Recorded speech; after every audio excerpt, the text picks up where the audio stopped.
Is 5:30 and a quorum is present, so I will call this meeting of October 19th of the Plan Commission to order. First, we will hear some information from our technical facilitator. All right, welcome to our virtual meeting. We're going to cover a few basic items before beginning. If you lose connection at any point during the meeting, you can reconnect by clicking the link or calling the number in your original email. To members and city staff, members, if you are able, please activate your video and keep it on for the duration of the meeting. Staff, if you are able, please activate your video when you are speaking. The chair, clerk, and technical facilitator are responsible for muting and unmuting committee members. Use the raise hand feature when you'd like to be recognized to speak, ask questions, or request a roll call vote. During any roll call, all panelists will be unmuted briefly. Staff, click raise hand when you are asked a question. The chair will do their best to call on committee members in the order in which their hands are raised. Lowering your hand will take you out of the queue. Members of the public who have registered to speak, the name you entered in Zoom must match the name you entered in registration. You will remain muted until called upon. The clerk will tell you when your time is up. After speaking, a member of the body may ask you a question. If you need to share documentation with the board, please send it to the email listed in today's agenda. Chair, the floor is yours. Thank you. The next item on our agenda is public comment. I do not see anything, any registrants for public comment. Okay, no registrants for public comment. The next item is communications, disclosures, and recusals. Members of the body should make any required disclosures or recusals under the city's ethics code. And we do have a few here. Commissioner Solheim.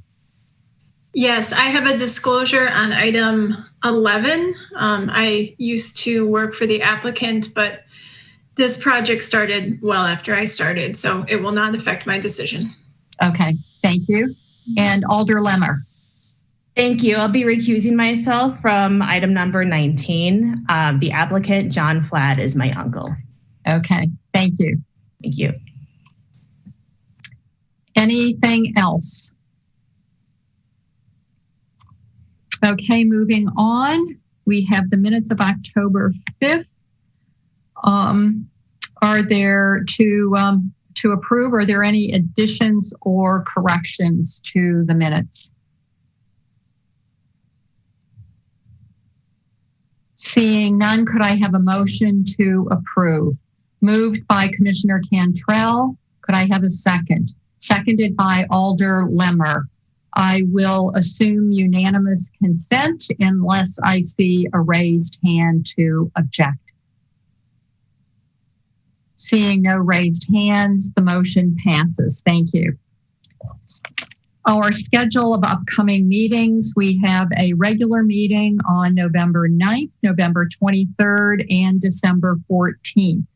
We have a special working session on October 9th. That will be from 5 to 8. And as with our regular meetings, it will be a virtual meeting.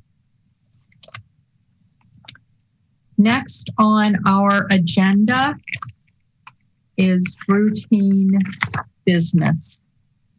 The first item of routine business, agenda item 2, Legistar 62352, authorizing the execution of an underground fiber optic conduit and cable line easement to Dane County across portions of city-owned land located at 7401 U.S. Highway 12 and 18th in the 16th Alder District. Do I have a motion to approve? Moved by Commissioner Cantrell. Do I have a second? Seconded by Alder Lemmer. Any discussion, questions? Seeing no raised hands, we will move to a vote, and I will assume unanimous consent unless I see a raised hand to object. Seeing no raised hands, the motion passes unanimously. The next item of routine business, agenda item 3, Legistar 62399, authorizing the city to accept ownership from the Crawford Marlboro Nakoma Neighborhood Association of an outdoor informational message kiosk located in the 1600 block of Winona Drive, 10th Alder District. Do I have a motion? Commissioner Cantrell moved to approve. Is there a second? Seconded by Commissioner Solheim. Are there any questions or discussion?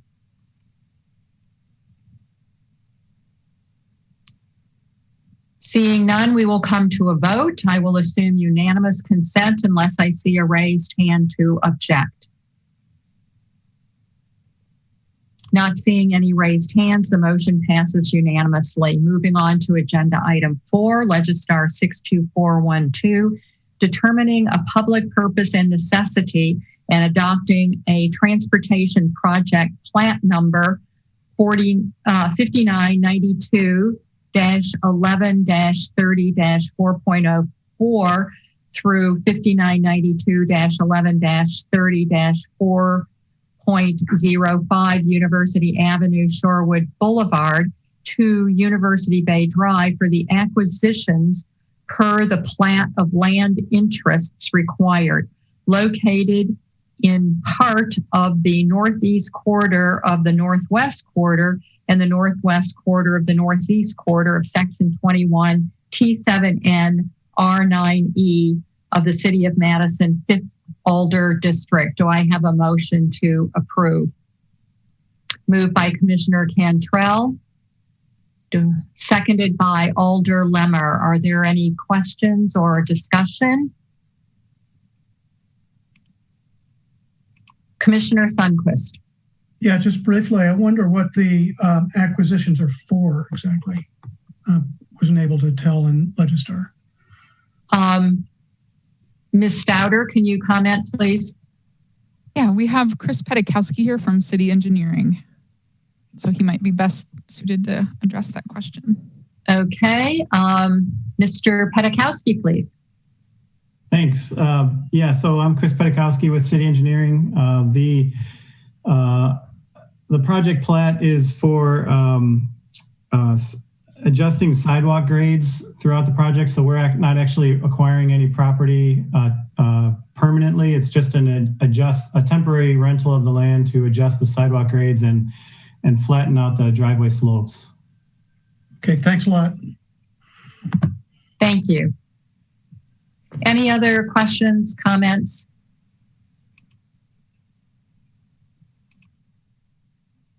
Seeing none, we will come to a vote. I will assume unanimous consent unless I see a raised hand to object. Seeing no raised hands, the motion passes unanimously. Moving on to new business.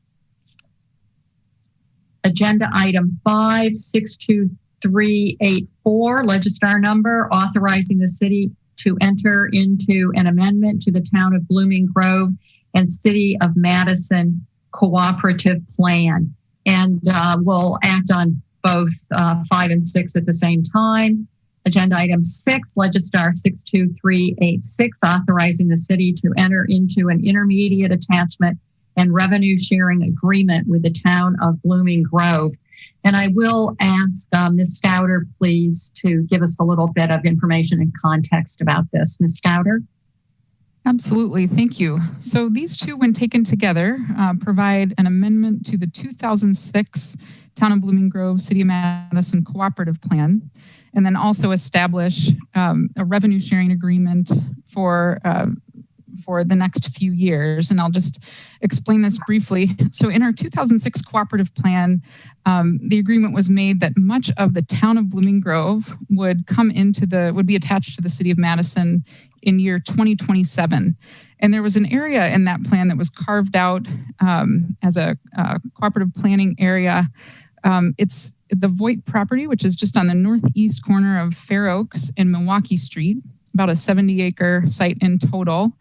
And within the 2006 plan, there were a lot of detailed agreements made for this property. And basically it would allow it to attach this to the city before 2027, but only at the midway point between when substantial development occurs on the site and 2027. And meanwhile, the agreement was that any property owner wishing to move forward with development would need to work with a joint team made up of the town and the city in order to go through the platting and rezoning process. We have been in conversations with the town of Blooming Grove and the property owner about the difficulties and uncertainties involved in moving through a joint process with the town and the city together. And I think we've all reached the conclusion that it would be best if this property could, at the property owner's initiative at a later date, if it were able to come into the city in conjunction with a development proposal, rather than a few years after development ensues. And so what this amendment does is it provides an opportunity for the property owner to initiate an attachment to the city. It doesn't accomplish the attachment in one fell swoop, but it changes the cooperative plan so that the property can be attached to the city in conjunction with a development proposal. And then item 6, the intermediate, the revenue sharing agreement basically stipulates that half of the revenues from the property taxes between the year of development and 2027 would actually go to the town of Blooming Grove. And there are some different calculations in case a TID, a tax increment financing district, were to be established. There are slightly different calculations in there about the revenue sharing agreement. But the town and the city and the property owner are all on the same page in this case, that these two, when taken together, make sense and present a sort of a win-win-win situation for all involved. Thank you, Ms. Stouter. Are there any questions on either of these? Then I am looking for a motion.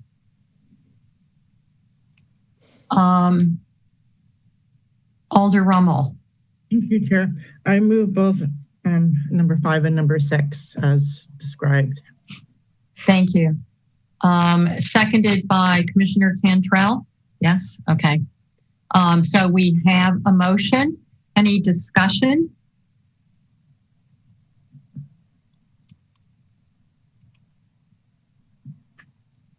Seeing none, we will move to a vote, and I will assume unanimous consent unless I see a raised hand to object.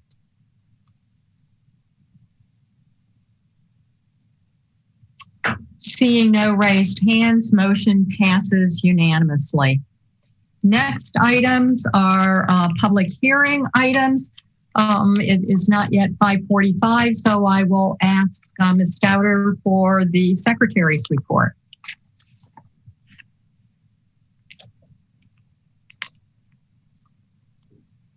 Ms. Stouter?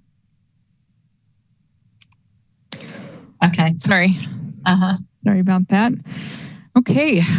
First of note, I wanted to mention at the October 6th council meeting, as you'll see, there's the first item on your list. The council failed to approve the rezoning of property at 109 to 209 Cottage Grove Road, 209 Cottage Grove Road.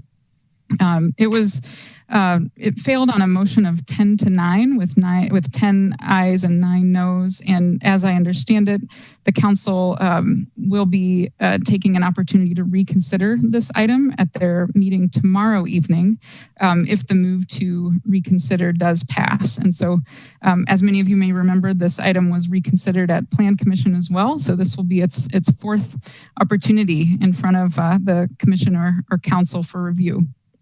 That's the most notable item on the council actions. Looking forward to our November 9th meeting. We'll have a few substantial items that will be referred this evening that will be added to that agenda. And then also, I want to draw your attention to a zoning text amendment that would allow for mission houses or shelters to occur as permitted uses in the CC, that's the commercial center, and the CCT, the commercial corridor transitional districts, if they are funded by the city. And so it's a new, right now they're conditional uses in those two districts. This ordinance would allow them as permitted uses with that supplemental regulation. Secondly, the zoning text amendment related to electric vehicle charging stations will be before the Plan Commission on the 9th. We'll see the return of the proposal on the 400 block of East Washington Avenue, which involves demolition of 7 existing residential buildings and a commercial building for the construction of what is now a 9-story mixed-use building with 148 residential units. And then also of note, we'll have a zoning map amendment to assign city zoning to parcels in the Blooming Grove South Phased attachment. And this is different than the Voigt property we were talking about moments ago. This is predominantly rural portions of the town of Blooming Grove that are coming into the city late this year. And this amendment will assign city zoning based on their use. I think I'll move forward to the November 23rd meeting and mention a few notable items. At 7601 Mineral Point Road, we'll have a construction of a 4-story, 61-unit residential building. 1224 South Park Street is a demolition and conditional use for a 5-story mixed-use building with 62 apartments. At 619 and to 621 Lake Street, the demolition of 2 buildings in a National Register Historic District for construction of an 8-story building with a fraternity and 20 apartment units. And then finally, last on the list, 4606 Hammersley would be the demolition of a warehouse building for construction of a 3-story mixed-use building with 53 apartments. Very good. Thank you, Ms. Stouter. Then we are now past 5:45, so we can begin the public hearings. It is the custom of the Plan Commission to remove from the agenda those items on which the staff believes an application has had sufficient review to warrant approval with all of the conditions placed upon it by various city departments, and on which the applicant accepts those conditions, and there are no individuals who have registered to speak in opposition to the item. Those items are then placed onto a consent agenda along with any referrals, and they are addressed at the beginning of the public hearing section of our meeting. People on those items then do not have to stick around for the rest of the meeting. There is the opportunity, though, for a member of the commission to request separation, in which case the item is removed from the consent agenda and taken in the regular course of business.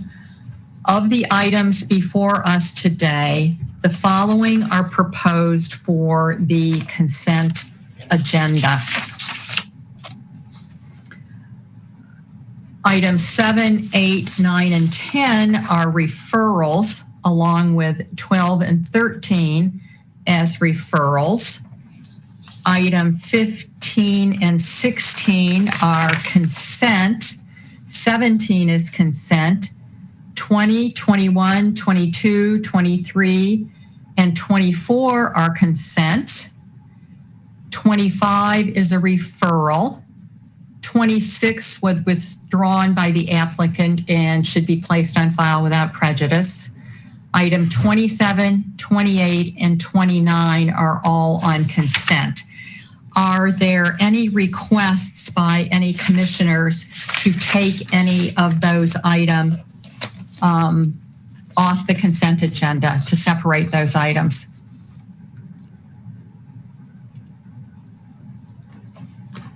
Seeing no such requests, I will go through these items then. Agenda item 7, Legistar 61589, is amending the City of Madison official map to establish map reservations for future streets and highways in the current and future City of Madison, generally located north of Milwaukee Street, between North Fair Oaks Avenue and West Corporate Drive, consistent with recommendations in the adopted Milwaukee Street Special Area Plan.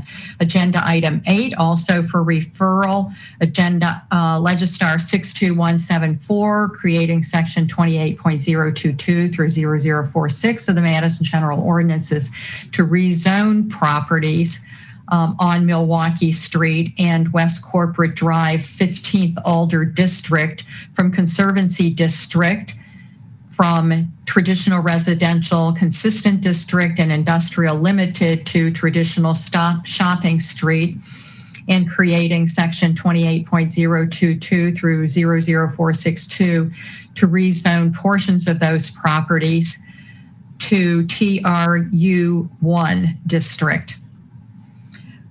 Agenda items 9 and 10 should be referred to the November 9th at the request of the applicant. Legistar 60914 on Packers and North Sherman Avenue, a number of rezonings for the properties located in this area.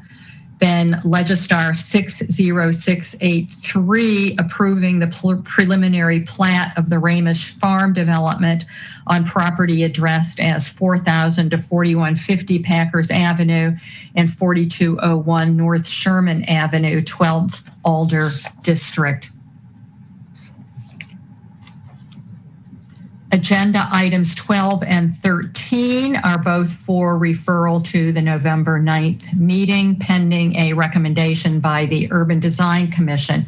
Agenda item 12, Legistar 62137, creating sections of the Madison General Ordinance to change the zoning of properties located at 1 through 19th North Pinckney Street and 120 East Washington Avenue, 4th Alder District, from downtown core to planned development, general development plan, and creating Madison General Ordinances to change the zoning of those same properties from PD GDP Plan Development District to PD Specific Implementation Plan District.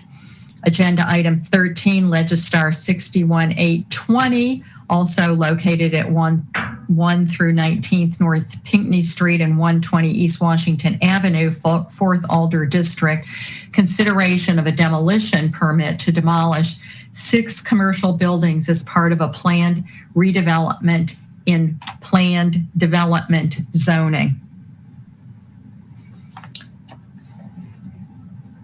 Agenda item 15 and 16 are related and are for approval.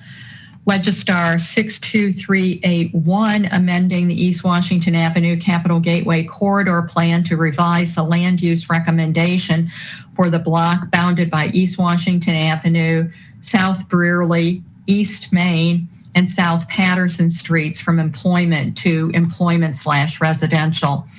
Agenda item 16, 62082, located at 920 East Main Street, Urban Design District 8, 6th Alder District, consideration of a conditional use in the traditional employment district for dwelling units in a mixed-use building, consideration of a conditional use in the traditional employment district for a building exceeding 5 stories and 68 feet in height, consideration of a conditional use for a parking reduction of more than 20 automobile spaces and 25% or more of the required parking, and consideration of a major alteration to a conditional use planned multi-use site containing a hotel to allow the construction of a 10-story mixed-use building containing 5,500 square feet of commercial space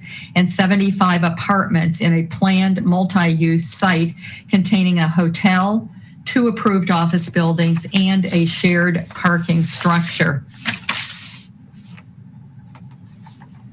Also for approval on the consent agenda, agenda item 17, Legistar 62083, located at 722 East Main Street, Urban Design District 8, Alder District 6, consideration of a conditional use in the traditional employment district for an auto service station to allow construction of a vehicle charging facility at the southwesterly corner of East Washington Avenue and South Livingston Street. Also for approval on the consent agenda, agenda item 20, Legistar 62086, located at 1355 Fish Hatchery Road, 13th Alder District, consideration of a demolition permit and consideration of an alteration to an approved planned development district to allow demolition of a single-family residence to create open space for an adjacent office building. For approval on the consent agenda, agenda item 21, Legistar 62087, located at 1359 Fish Hatchery Road, 13th Alder District, consideration of a demolition permit and consideration of an alteration to an approved planned development district to allow demolition of a single-family residence to create open space for an adjacent office building. Agenda item 22, Legistar 62088, located at 522 South Gammon Road, 53 West Town Mall, 9th Alder District, consideration of a demolition permit to demolish a commercial building with no proposed uses. Agenda item 23, Legistar 62089, located at 1425 Gilson Street, 13th Alder District. Consideration of a conditional use in the traditional employment district for an auto repair station in an existing building. Agenda item 24, Legistar 62090 at 1882 East Main Street, Urban Design District 8, 6th Alder District. Consideration of a conditional use in the traditional employment district for a service building in an existing building. And then agenda item 25 to be referred to the November 9th meeting, to allow the application to be renoticed with the correct address. Legistar 62091, located at 2402 Allied Drive, 10th Alder District. Consideration of a conditional use in the suburban residential varied 1 district for a residential service office. Agenda item 26 was withdrawn by the applicant and should be placed on file without prejudice as part of the consent agenda. Legistar 62092, located at 5010 Milwaukee Street, 3rd Alder District, consideration of a demolition permit to demolish a single-family resident and construct a new single-family resident. And then agenda items 27, 28, and 29 to be approved on the consent agenda. Agenda 27, Legistar 62093, located at 2701 Packers Avenue, 12th Alder District. Consideration of a conditional use in the Industrial Limited District to allow the retail sale of propane at a personal indoor storage and truck rental facility. Agenda 28, 6209-4, Legistar number, located at 5098 Voges Road, 16th Alder District. Consideration of a demolition permit to demolish a single-family residence and construct a contractor shop. And agenda item 29, Legistar 62095, located at 102 through 212 South Baldwin Street, 6th Alder District. Consideration of a demolition permit to demolish 3 commercial buildings to expand Pike Park. Do I have a motion on that very long consent agenda? Moved by Commissioner Cantrell. Do I have a second? Seconded by Alder Lemmer. Are there any questions, comments on any of the items on the consent agenda?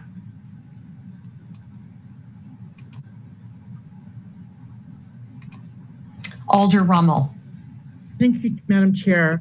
I think everybody saw there was an addendum to the McPike Park. I just want to call that out as part of what we would be approving that you would have gotten as, I guess, an email. And also, we just got an email, or I just got an email from Alder Evers, and this is the other alders, and saying that he has no issues with items 20, 21, or 23. Residents in Bay Creek have not registered opposition as far as I'm aware. I may not be able to attend tonight's PC meeting due to another meeting that starts at 6. Thank you, Alder.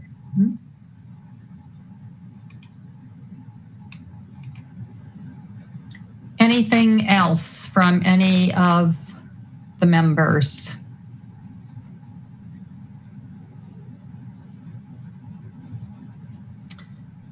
Seeing no raised hands, we'll come to a vote, and I will assume unanimous consent unless there is a raised hand to object. Seeing no raised hands,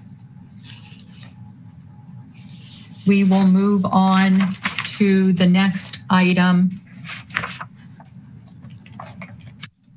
on our public hearing agenda.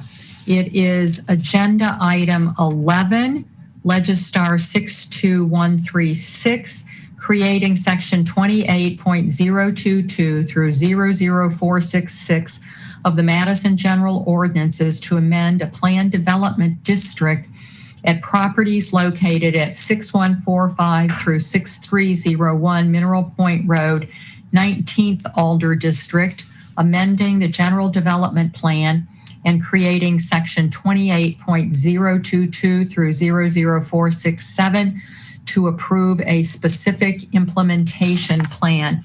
And we do have information from Mr. Parks.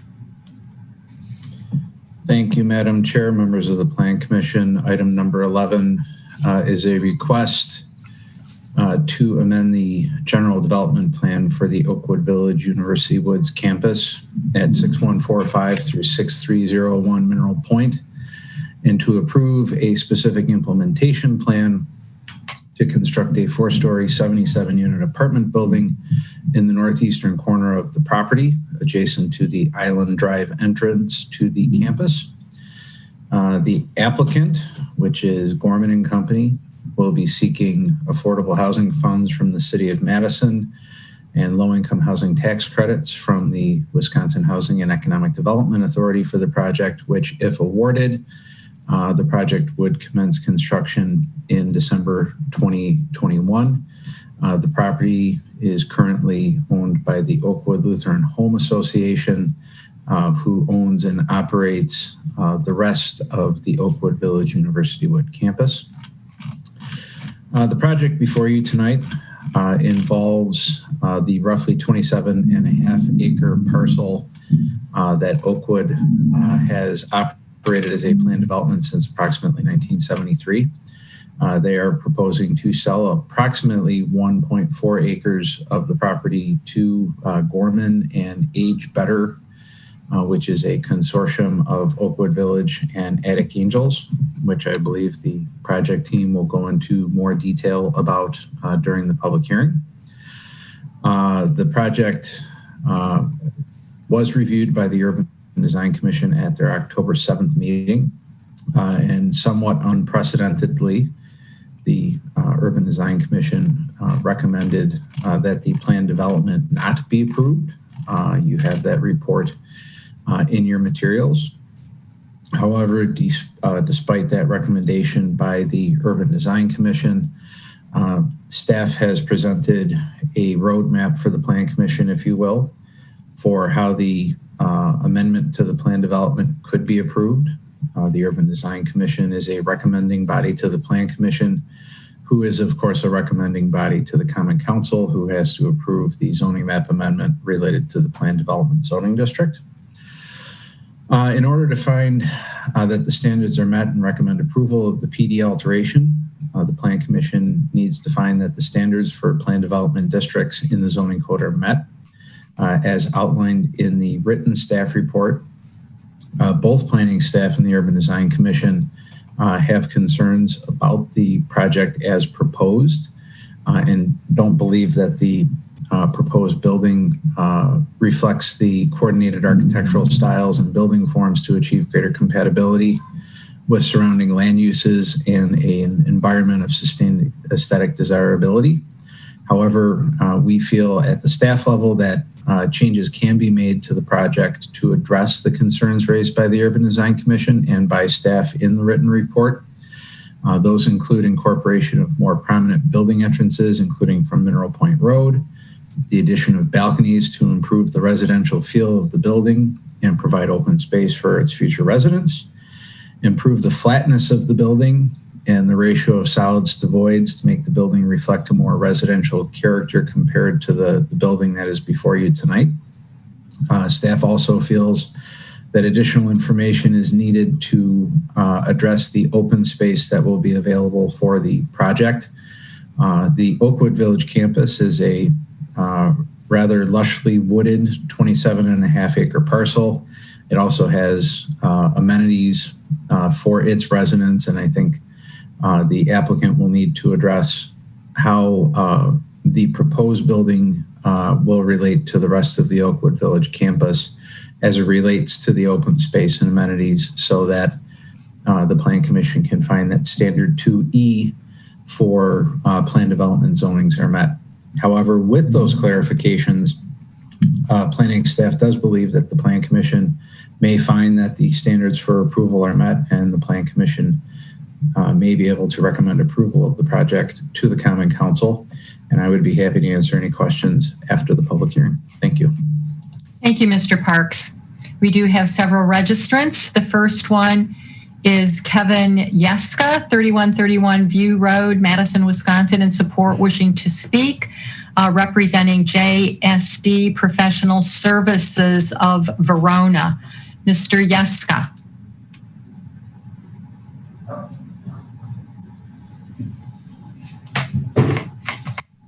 Madam Chair, I believe that Ted Backham was hoping to speak first for the project team. Okay, that's fine. We can then move to Mr. McComb, Ted McComb, 200 North Main Street, Oregon, Wisconsin, in support, wishing to speak, representing Gorman and Company. Mr. McComb. Yes, thank you very much, Chairman Zellers and the Commission. Appreciate the opportunity to talk. Can you all hear me? Yes. Okay, wonderful. Yes, we have a project here that we are doing with our development partner, who is Age Better. Ann Albert would I think like to follow me in terms of my remarks. She will talk about the programming that Age Better will oversee on the property. As Tim Parks indicated, Oakwood will be selling us this parcel, and it will be a separate and distinct development on its own, financing and construction from Oakwood. Oakwood will be a partner in the development in the sense that it will provide amenities accessible to our residents, and that includes open space. They have a conservancy on campus, as well as pharmacy, food, physical therapies that will be available to be accessed by our residents as well. Yes, the UDC did not like the site or the design. We think that there are challenges to the site. There's no question about that. We have worked, I believe, hard and in collaboration with the Madison City staff to mitigate some of those concerns. We can talk about those concerns. I think Kevin Yeska coming up will talk about those concerns from JSD. But we believe that the site itself works on the density that we are proposing. And really, as the petitioner and representing Gorman and Company, we would like to have this proposal advanced to the Common Council with a recommendation for the zoning. The architectural aspect of this, we are willing to address. Everything actually Tim Parks indicated in terms of concerns from the UDC, we are willing to address. We would like to address that after we get our tax credits. So in other words, that would be a step that we would have to go through once we get our tax credits in April. And if we are awarded tax credits, we would engage in that exercise with UDC. However, we'd like to be zoned for the WIDA app, which is a threshold item in the application for WIDA. We also wanted to make sure that the site here, although it is a large grade from the south side to the north side, we think we've created some access points we thought that are essential, that are to Mineral Point Road for the residents to use the bus. And we had some other options that could have been potentially utilized on this site on the Oakwood campus. However, we thought this was actually the best parcel because of the access to the Mr. McComb, that concludes your available time. Thank you. Thank you. Next is Ann Albert, 6209 Mineral Point Road, Madison, in support, wishing to speak, representing Age Better Incorporated of 6209 Mineral Point Road, Madison. Ms. Albert.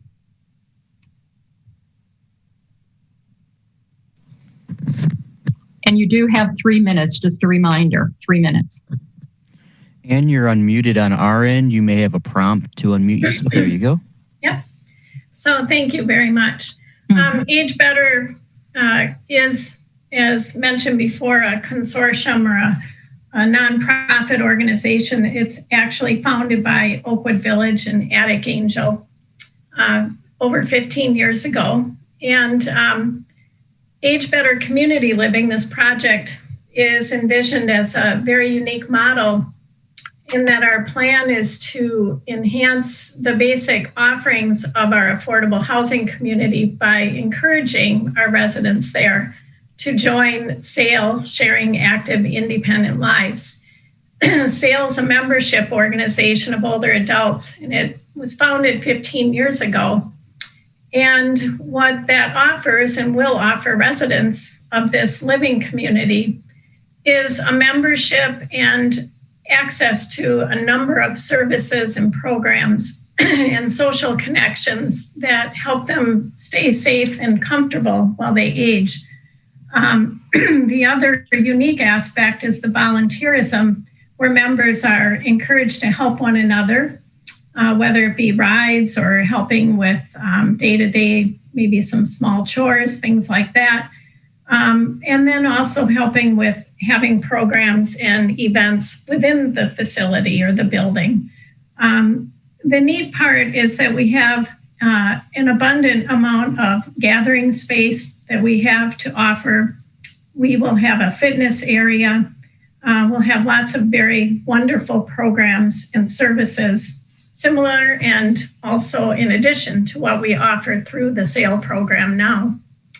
And because we are founded by Oakwood and Attic Angel, for the last 15 years, we've enjoyed access to a number of services and amenities offered by both of those organizations, and that would continue to be offered to the residents within Age Better Community Living.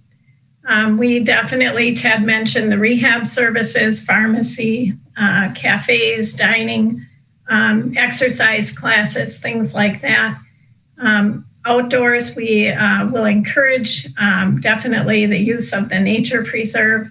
It's a wonderful walking and hiking preserved for people to enjoy, and patio spaces and things that we can offer for people to enjoy outside gathering.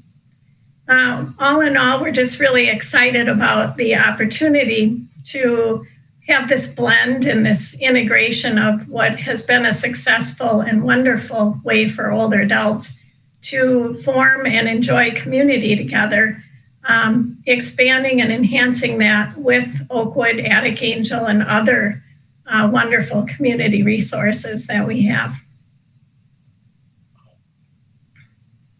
That's basically. Okay, thank you, Ms. Albert. Mm-hmm. The next registrant is Kevin Yeska, 3131 View Road, Madison, in support, wishing to speak, representing JSD Professional Services of Verona. Mr. Yeska. Yes, thank you, Madam Chair. I believe Tim Parks will have a presentation to pull up here.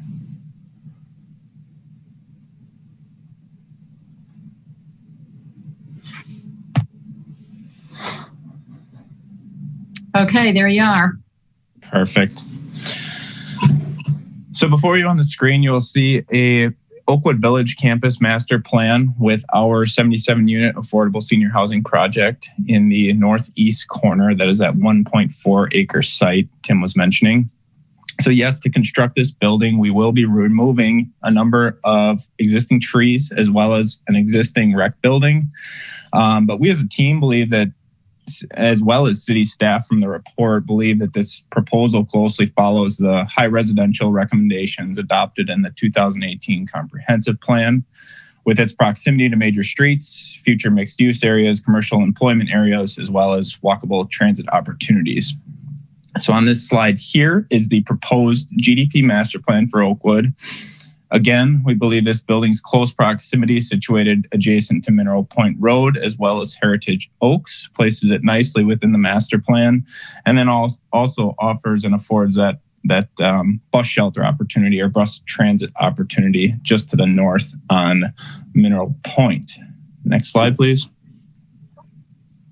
So here's a closer view of the Age Better site plan. The building has an L-shaped configuration with underground access to the south, that pedestrian access out to Mineral Point Road from the lower level, and then also surface parking generally situated in that corner of the building at the first floor main level. Most notably, we are proposing a solar panel array as well as green roof sedum trays on top of the building to help meet our Chapter 37 stormwater ordinance. Next slide, please. So here's a first floor plan showing that main entry at the corner of the building. Now, the building will have a total of 62 one-bedroom units and 15 two-bedroom units with resident amenities, enclosed bike parking, tenant units, as well as tenant storage on the first floor, as well as tenant storage on floors above. Next slide. So this slide would be as if you were driving west along Mineral Point Road. The exposed lower level and first floor would be clad with a combination of brick and stone veneer, which continues around the entire building, which I'll go over with additional slides here.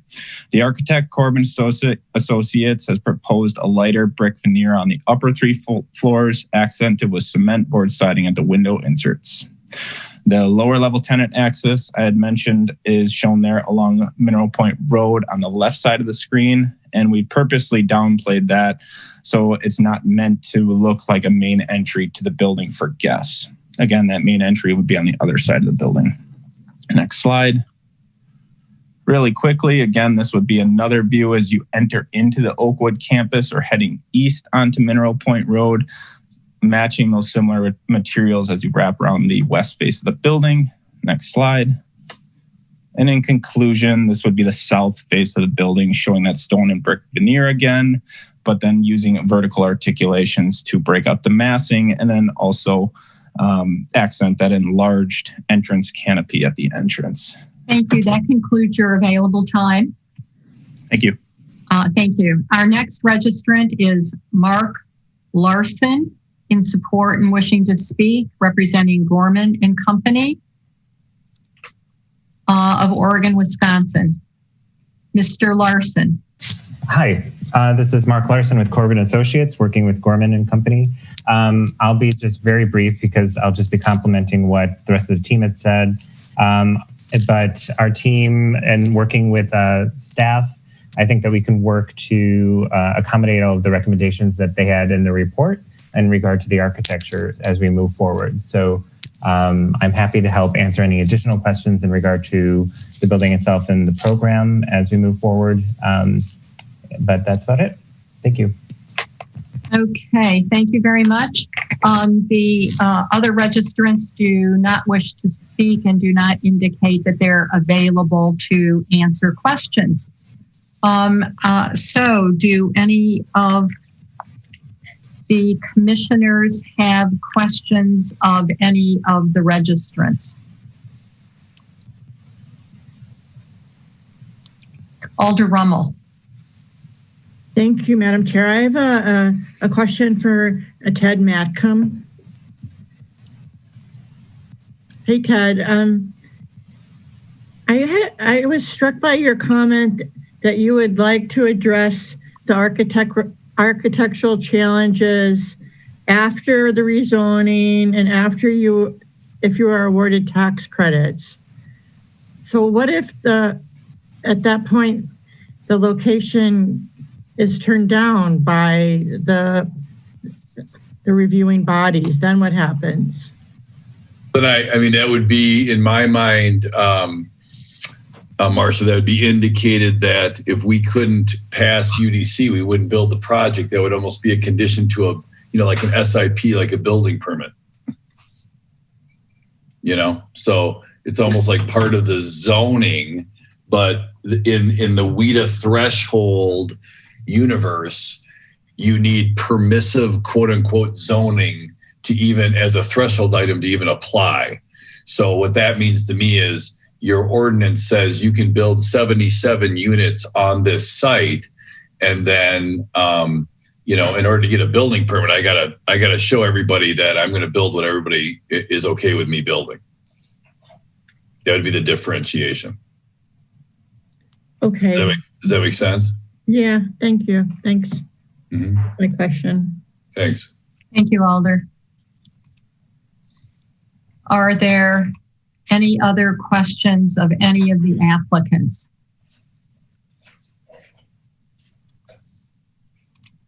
Commissioner Cantrell.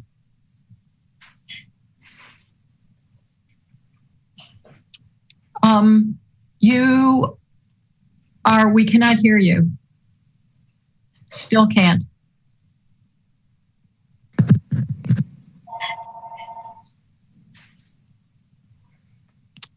You are unmuted, but we can't hear you. Do you have a separate mouse or a separate microphone that has a mute button? Look at this guy. Come here, look at this guy. This is the IT guy. You can't hear you. Little up arrow next to mute and make sure that your microphone is in fact selected.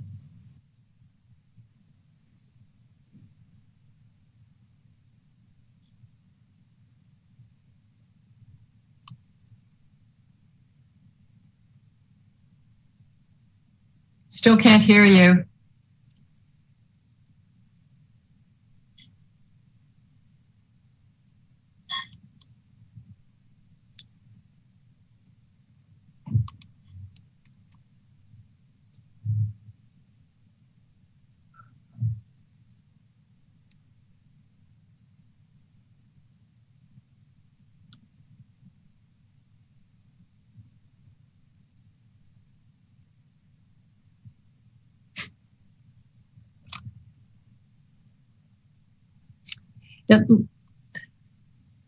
Are there any other questions while Commissioner Cantrell attempts to get online again? Alder Rummel. Thank you. Back to Mr. Matcom.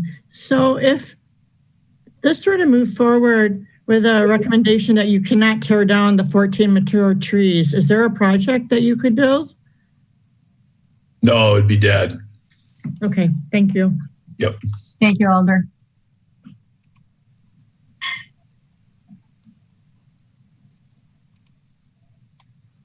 Commissioner Cantrell, you want to give it another try? No.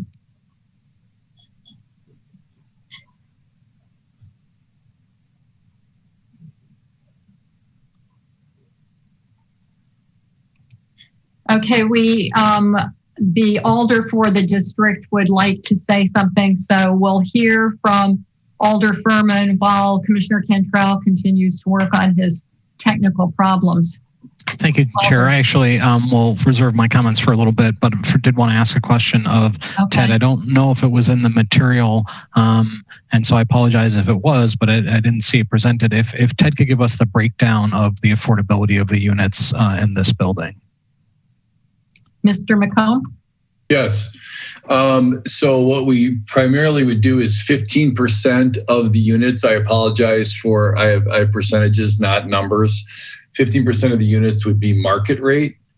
20% of the units would be 30% of the county median income. Those are the incomes we would target. And then the rest of the units would be pretty much split between 60% units and 50% of the county median income units. So those would be the income diversification of the building. Is that what you're asking, Alderman? Yep. Thank you. Okay. Mm-hmm. Any other questions, Alder? No. Okay. It looks like that Commissioner Cantrell might be trying to sign in again. We will go to Commissioner Solheim for her questions. Go ahead, please. Thanks. I just have a quick question for Ted, or two questions. Just to clarify, you mentioned residents having access to some of the Oakwood programs and services. Would they have access to the large conservancy on the property as well? Yeah, the conservancy actually is public. So that is not like a Oakwood controlled area. It is an Oakwood maintained area, but it's actually open to the public. So they would have full access to that, correct? Okay. And then in the conditions that staff laid out in the staff report regarding architectural changes, things to do to the facade, they also mentioned adding balconies to some of the units. So is that one of the things that you would be willing to work with staff on if this moved forward?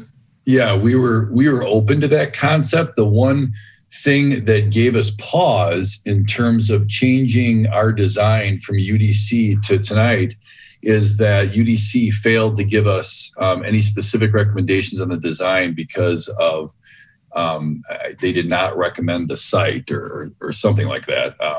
But they didn't really give us any direction. But we fully expect that a UDC review would be in the future and that we would, revise the architecture of the building based on their recommendations.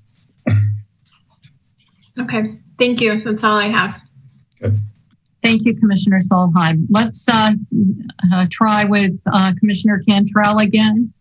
Do you want to try speaking?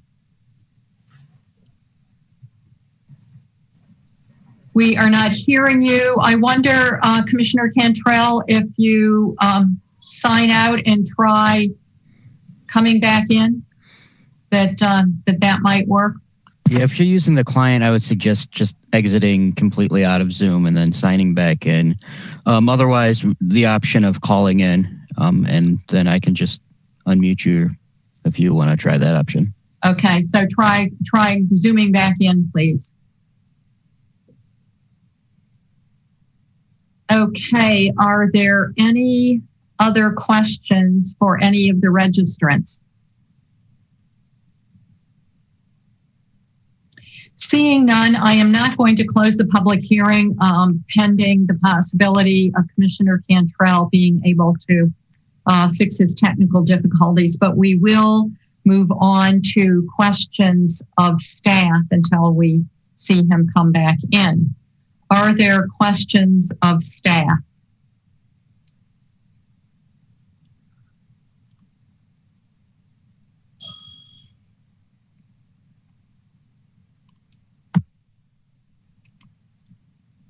Alder Furman. Thank you, Chair. Ted had talked about wanting to have some stipulations for building, like going back to the UDC, since the UDC didn't give any real good or detailed feedback on the building. I wanted to get a better understanding. The Plan Commission may already know this, but obviously, it is somewhat unique, I would assume, to give approval to this and wait until April. And again, when we talk more about thoughts, I'll share some of my thoughts on that. But is there a process in place where we could allow for that approval post the rezoning by the council? Ms. Stouter, could you respond to that? And then we'll try going back to Commissioner Cantrell. Sure. I'm going to kick it off and then would love it if Tim would chime in here as well. But I think, this is a plan development and it's a specific implementation plan. And so one of the basic expectations of the specific implementation plan, or SIP, is that it includes the detailed architecture. And so really what's being requested here is a rezoning. It's an amended general development plan, but at the same time, it's a specific implementation plan. My understanding is that at least to obtain the City of Madison support from the Affordable Housing Fund, the applicant would need to have both the GDP, General Development Plan, and the SIP approved by the end of this year. And so I think that, staff has laid out a pathway that the Plan Commission could move forward, if they can find the standards could be met with design changes, could move this forward to the council with no reason in the future to return to the UDC, but instead to stipulate design changes, have the applicant work with staff on making those changes, and make your recommendation absent a return to the Urban Design Commission. And importantly, the Urban Design Commission is an advisory body for planned developments. I think, and I'll ask Tim to think on this too. There could be a pathway to get this back to the Urban Design Commission, but I think it's difficult to imagine a way to just simply approve the rezoning subject to future design approval by the UDC, simply because this is a plan development specific implementation plan, which the applicant needs in order to obtain city funding from the Affordable Housing Fund. I may have missed something here. So again, I turn to Tim and ask that he jump in with ideas or clarifications. No, I don't have anything to add to what Heather outlined. While I think Mr. Mackham is primarily geared towards the WIDA application requirements, which typically only require a general development plan approval. I think the city's more vigorous Affordable Housing Fund program requires the higher order of approval. As laid out in the staff report, we feel like the Plan Commission can recommend approval of the project to the Common Council using the recommended conditions in the staff report, among others that the Plan Commission may want to add into the mix. But that, based on what they're asking for and what they need for the two programs that they're seeking funding from, there really is no way to kind of break the pieces apart. Thank you, Mr. Parks. Does that answer your question, Alder Furman? Yes, thank you. Thank you. Okay, I'm going to turn to Commissioner Cantrell, and let's see if we have him online now so that you can ask your questions. No. So the other suggestion that our tech facilitator has was to try calling in by phone. Yeah, and Chair, it looks like he's trying to connect to audio right now, so okay. He's in the process. I think he's just returning back into the meeting.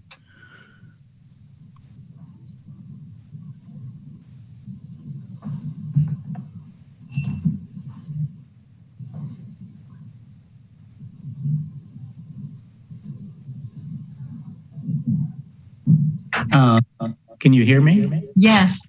Oh. We can. Okay. I have you on my phone. Okay.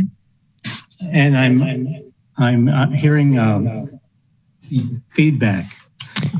My question was on the project, the driveway. The driveway seems to be very steep, and in icy weather or bad weather, it looks like that would be a real big problem. So is that a question? That's a question for the architect, I guess. Okay. So that would be Mr. Yeska. Could we get him unmuted? Hello, everyone. Hello. Although I'm not the architect, that's close enough. So from a civil engineering standpoint, yes, we understand that there's a steep grade there down to the underground, and we recognize in the staff report, there was a comment that some type of heating system for that underground access would be necessary to comply with traffic engineering. So we're still working through that detail. And, if we would go back to UDC with some architectural revisions, we'd also look at that grade change as well. But we do recognize it, absolutely. Have you ever thought about a 2-level parking garage there? It appears to me that the footprint of this building is one of the issues because of the site, and maybe having a 2-level parking and having a building of taller with more stories would seem to fit better. Sure, I would have to defer that one to Ted. Mr. Mackham? We potentially could make it taller. The issue is, and this we've kind of played around with the design and the footprint. We're trying to have a 1-to-1 parking ratio underground, and this kind of fit where we wanted to be. Could we go? It would be very expensive, and I understand people aren't really interested in hearing that, but it would be expensive to go up one more level, because in a sense you'd have to create another podium deck on the parking. So it'd be like a 2-story parking ramp is really what it would be.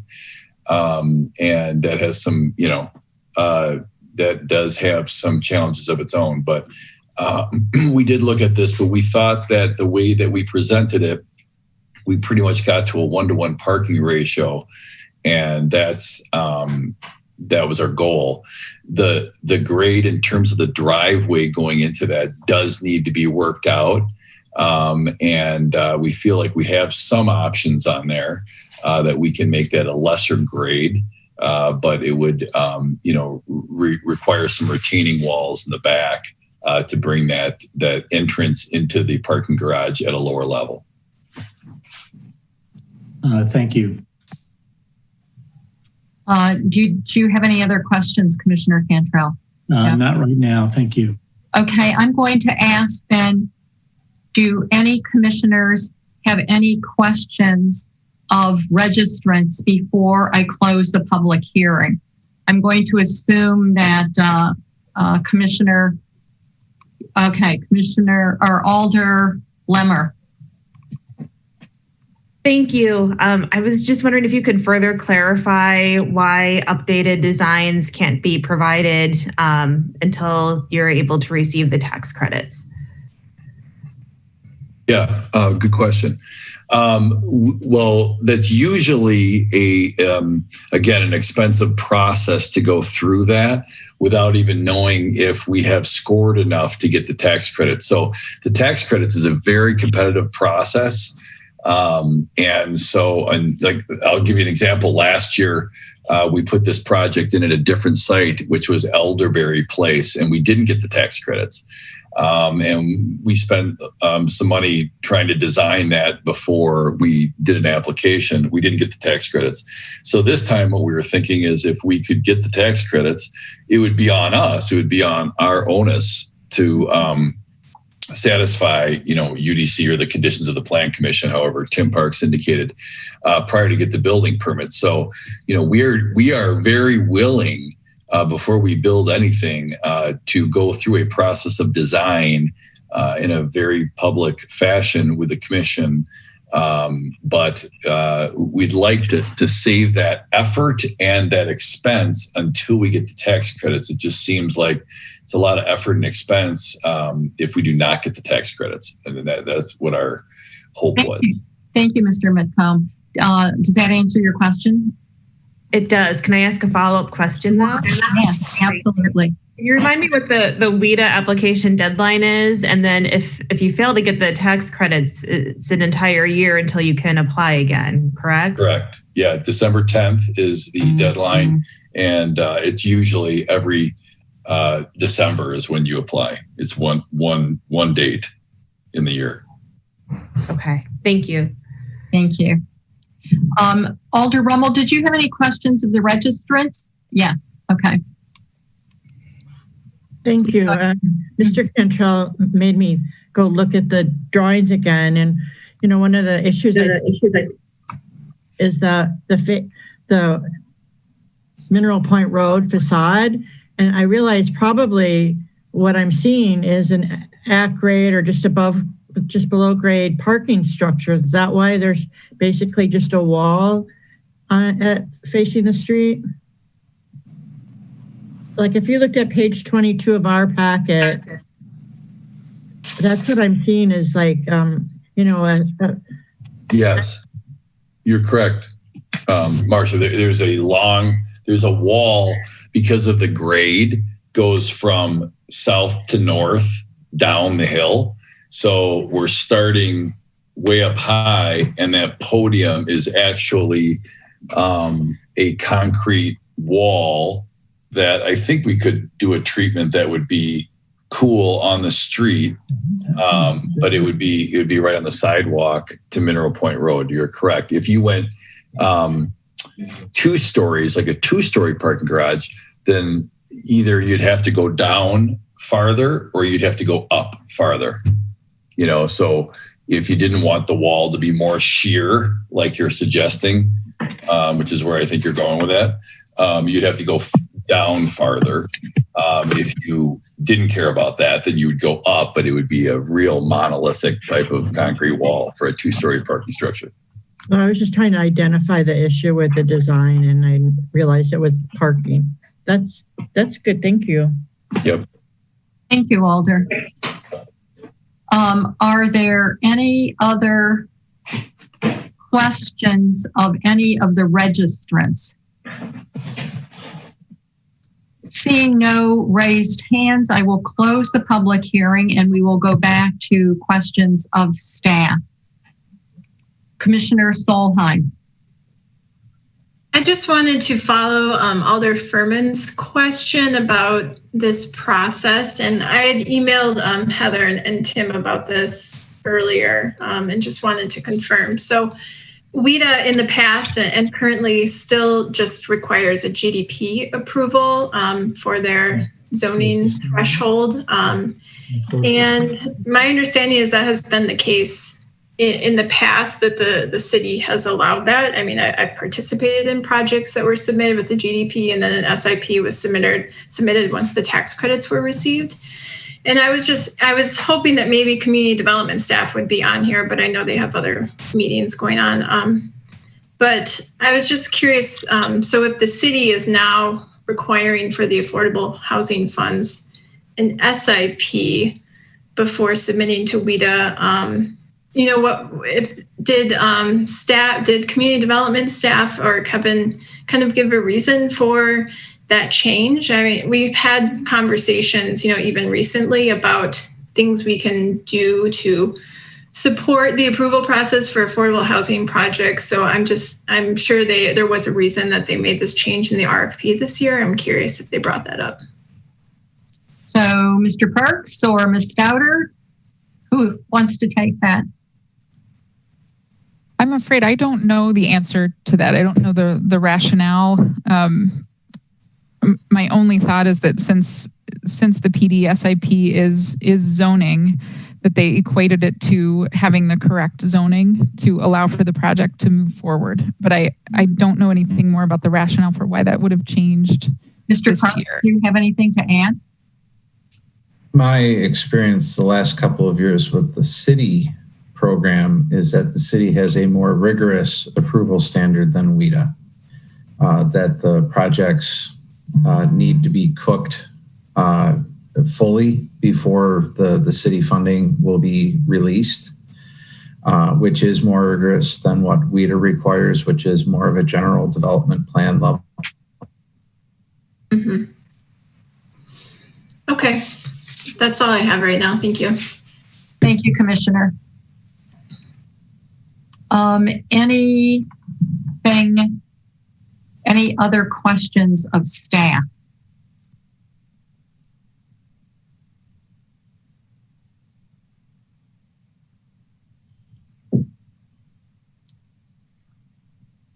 Okay, I would be looking next for a motion. Alder Furman, did you wish to speak now or later?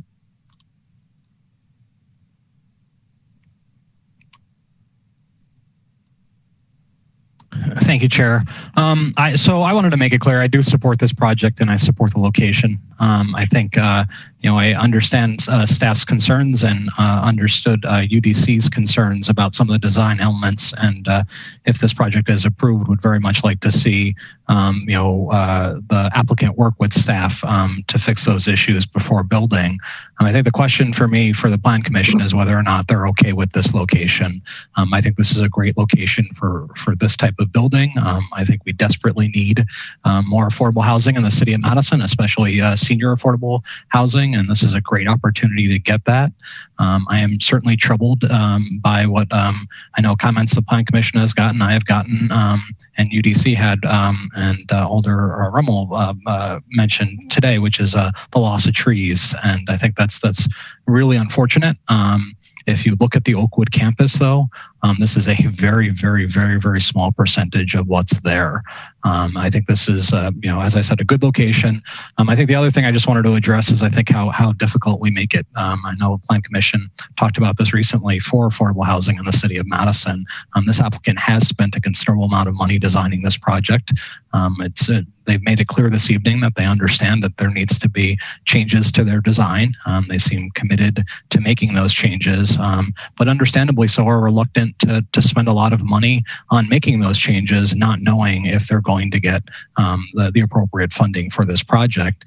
And so, I understand their reluctance to spend a lot more money when, frankly, they didn't get funding for their previous project based on, my understanding was the location of the previous project. I think this location is great. I think there's a very good likelihood there, at least. Obviously, I have no idea, but I'm very, very hopeful they get their funding. And I think their commitment to fixing the problems, is important. And hopefully in the future we can make this easier for applicants rather than having to spend a ton of money on a proposal only to not get the appropriate funding from WIDA and then have the project die. So I'm hopeful the Plan Commission supports this. And if anybody has any questions for me, I'm here. Thank you. Thank you, Alder.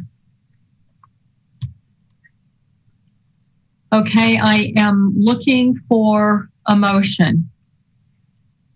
Commissioner Cantrell. Can you hear me? Yes. Okay, good. Well, I don't have a motion yet. My question is, and I think it was probably answered when I was trying to find an audio. If we approve this project, with the architect, the applicant is saying, well, maybe prove the zoning, and then we'll work on the architecture and come back. And if the UDC doesn't approve the architecture, then we don't have a project.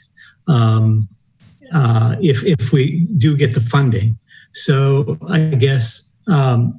And if they don't get funding, it's moot. And I'm assuming that we could unzone rezone the property back. But can staff talk about that again? I mean, I'm a little confused. If we give them a sign off now and a sign off of the building, will it ever come back to us? Mr. Parks. Yeah, that's generally correct.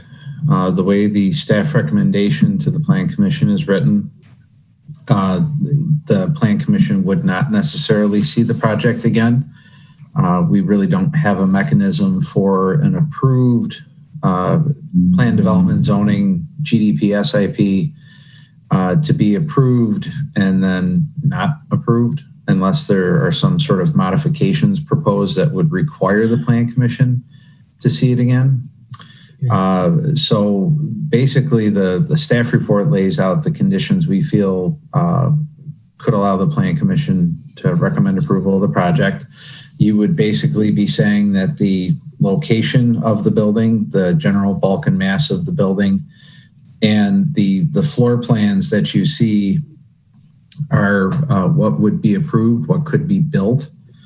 4 stories, 77 units that we would work through at the staff level, the articulation of the building, the incorporation of the balconies, the other conditions that you see in the recommendation section of the report. But the project itself would not go back to the Urban Design Commission. It wouldn't come back to the Plan Commission. It would be approved in its general bulk, location, density, and building permits could ultimately be issued if the planning division determined at the staff level that the conditions of approval were met. Okay. Well, based on that, I have a motion.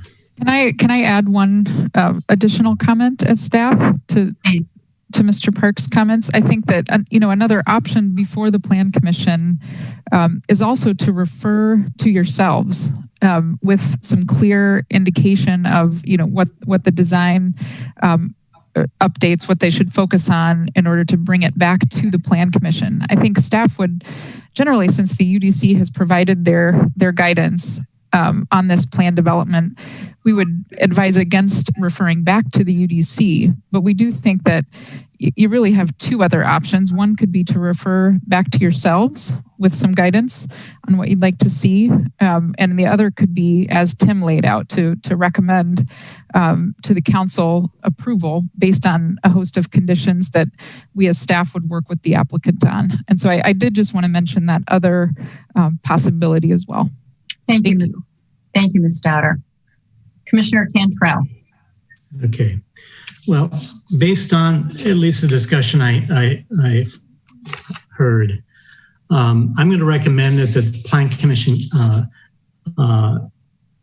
find that it doesn't meet standard E in the plan development standards, which states that the PD district plan shall coordinate architectural styles and building forms to achieve greater compatibility with surrounding land uses and create an environment of sustained aesthetic desirability compatible with the existing and intended character of the area and the statement of purposes in the PD district.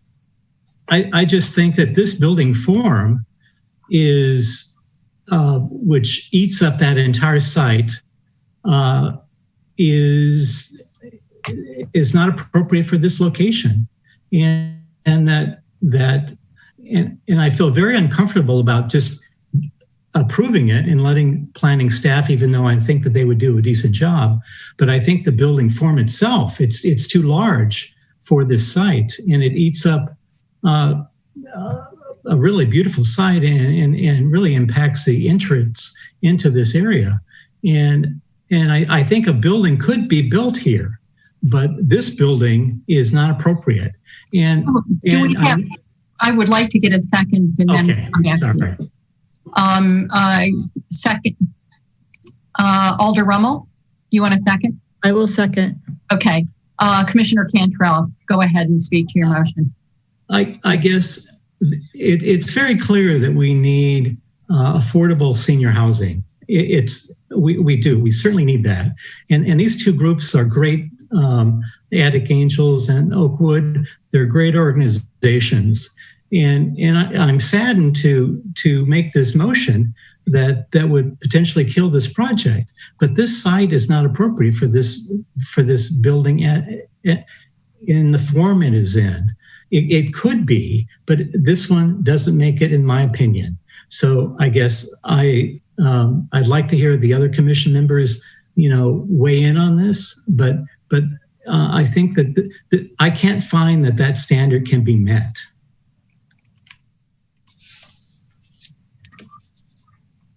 Further discussion? Further comments? Commissioner Sundquist. Well, first, just a clarifying question. Is the motion to place it on file? Yes? Without prejudice? Without prejudice, yes. Okay. Well, then my comment is I'm not as negative on the macro elements of the building and the site as Commissioner Cantrell was, and I was hoping that something along the lines that staff had proposed could be worked out with the balconies and the entrance to the orientation to Mineral Point Road and some of those items without wholesale killing the project. So I guess placing it on file without prejudice would allow them to come back and try again. If they think it's possible after hearing some of the feedback here. I mean, they may hear a majority who really think the whole project needs to be scrapped and started, whereas I'm more in the mind that it could get there with some fixes. But I don't know how that contrasts with the process that Ms. Stouter laid out about re-referring, and whether that might be an option too. So anyway, see how others feel. Thank you, Commissioner. Alder Heck. Thank you. I am thinking along the lines of Commissioner Sundquist in that I want to find a way for this to move forward, but to do it in an intelligent manner that guarantees that somehow that a lot of these items will be taken care of. Putting it on file without prejudice, I don't know, maybe we can hear from staff again, but seems like it will doom it if they need to have their WIDA application in by December 10th. But it depends. I mean, they need waivers of notifications and things like that. Waivers of 30-day applications, which would then be November 19th. I don't know how that would impact the city's affordable housing fund requirements either, but maybe we'll hear more about that. But for now, I'm still hoping to find a path forward. Thanks. Thank you, Alder. I think we have a staff person who wanted to address something there, maybe? No, maybe not. Okay, then Alder Rummel. Thank you. I'm going to support the motion as proposed. I certainly am willing to entertain how a referral could work, but when the applicant said that there's no way they would save any of that trees, 14 mature 100-year-old oak trees, I think that's a cultural loss that is just incredible. That I don't know that property wants to have that burden, all those future residents of the people that tore down this beautiful landscape.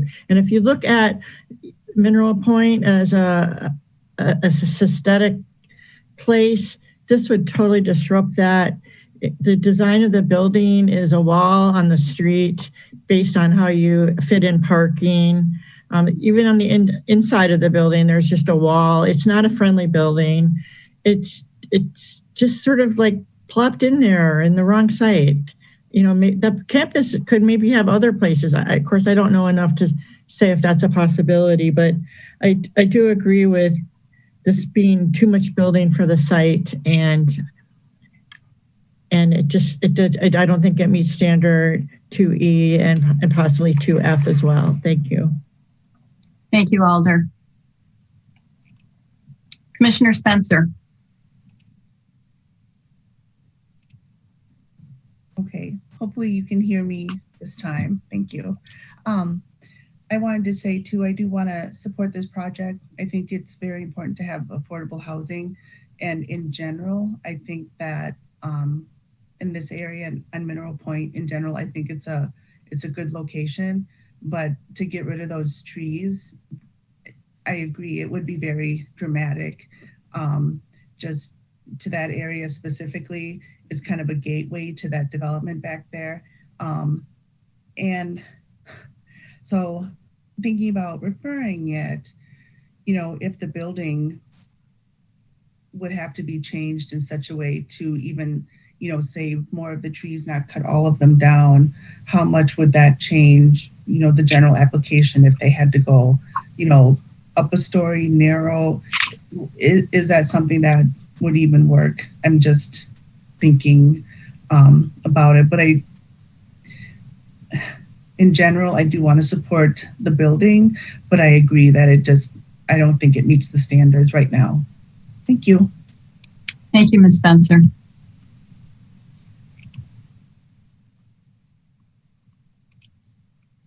Commissioner Solheim. Thank you. I agree there are definitely challenges with the building design, and it's a very challenging site. You know, the previous iteration of this project was on the very far west side. And the irony there is that, you know, it was an open green space, very easy to design, very easy to build, you know, easy to get something passed, but close to nothing, you know, not on a bus line, not close to any amenities. What I really like about this site, despite its challenges, is the connection to Oakwood, and it would just be such a great opportunity for seniors in need of affordable housing to have easy access to all of this programming that would be completely, you know, financially infeasible for a normal affordable housing project to support. So, yeah, I would certainly support the idea of a referral, at the least just to give the development team perhaps another opportunity to take a look at this before, you know, basically killing the idea of a WIDA application at this meeting. That's all I have. Thank you. Alder Lemmer. Thank you. I was wondering if staff could speak to whether, you know, with this motion, whether the applicant could come back with updated designs, you know, in time to make the WIDA application deadline. Mr. Parks? No. If it's recommended to place on file without prejudice and the council follows that recommendation, the applicant will need to go back to the start of the process and submit a new zoning map amendment. It would have to be, right now, any application that would be started now, you would not see until January of 2021. And I don't even think that if there was some sort of expedited schedule that the Plan Commission would see it before the deadlines for the Affordable Housing Fund and LIHTC applications. If the Plan Commission wants to see something back, as Ms. Stouter mentioned some moments ago, you could refer it to a future meeting. It would still be the same application, the same request. We would not necessarily need to notice a new public hearing if you were to refer it to your November 23rd meeting, for example, which would correspond with the December 1st Common Council meeting, which would still have a decision made one way or another before that December 10th deadline, which would allow the applicant to potentially address some of the issues that the Plan Commission is grappling with. But if the project is placed on file, I would say it is extremely unlikely that you will see it back before that December 10th deadline. All right, thank you. That completely answers my question. Well, I would support a referral in that case.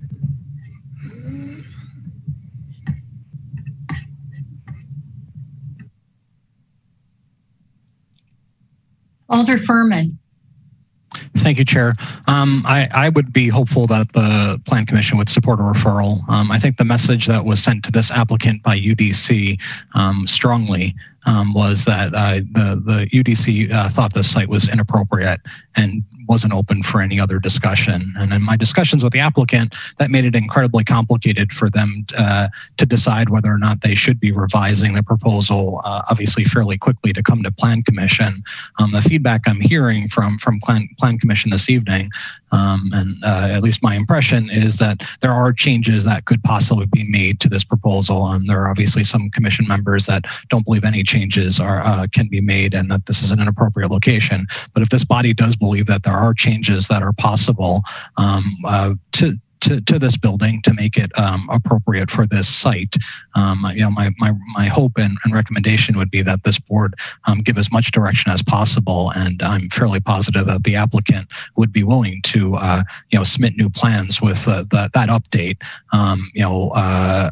I think they were rightfully so.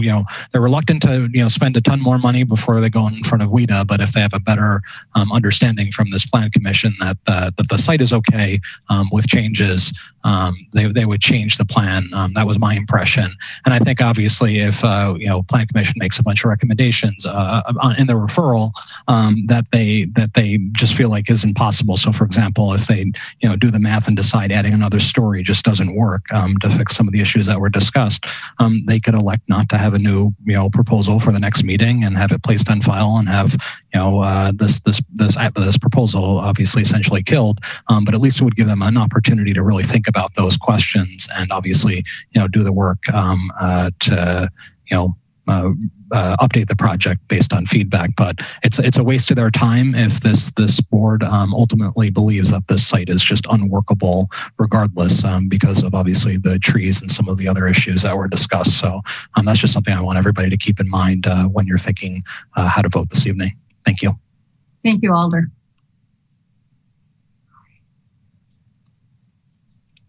Commissioner Cantrell. I appreciate the discussion that we just had, and I would be prepared to withdraw my motion and refer it until the November 23rd meeting. But I would like to give the applicant a lot of direction, and that I think that there could be a building on this site, but as I indicated earlier, that I think that they're going to have to go up to 5 stories, and the applicant said, well, that's going to cost more money. Well, that's why the site is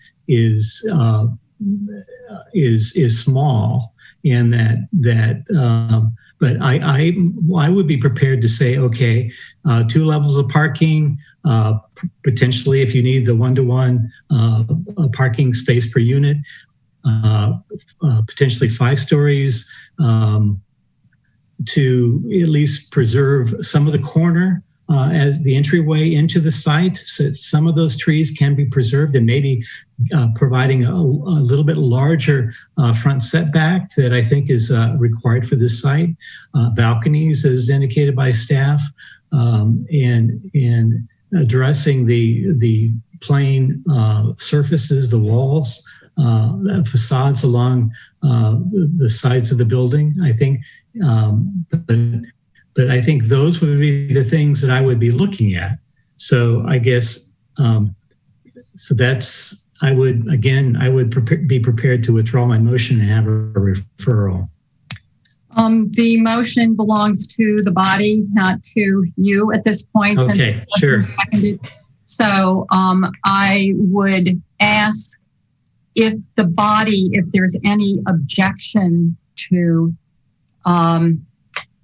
not moving forward on that motion. So I'm looking for a hand to object to that. Without objection, then I would be looking for a new motion.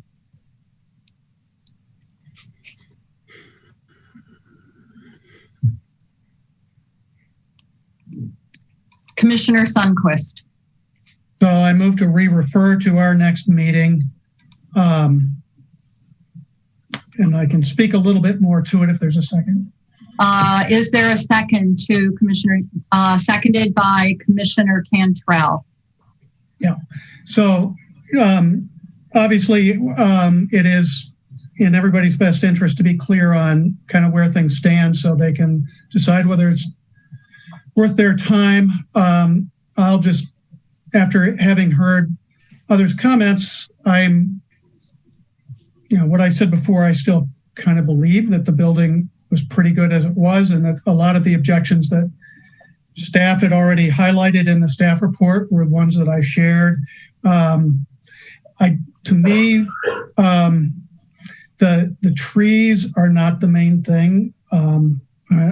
Make a bad pun about the forest and the trees.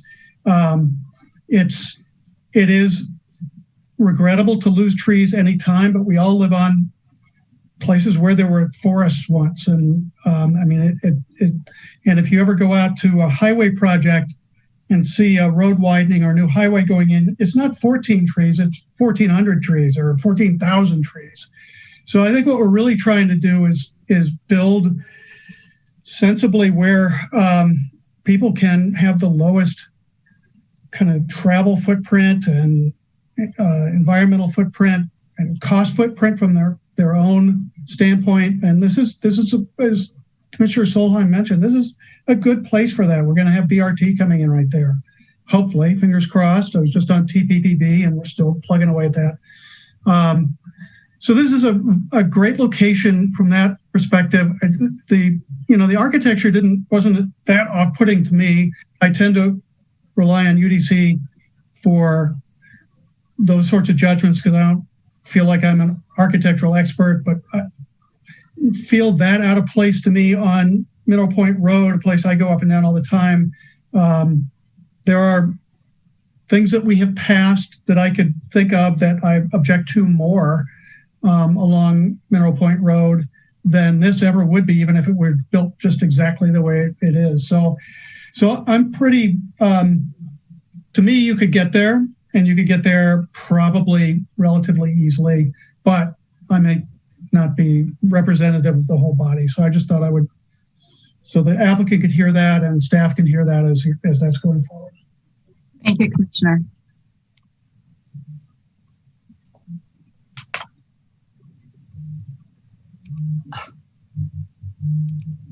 Alder Rummel.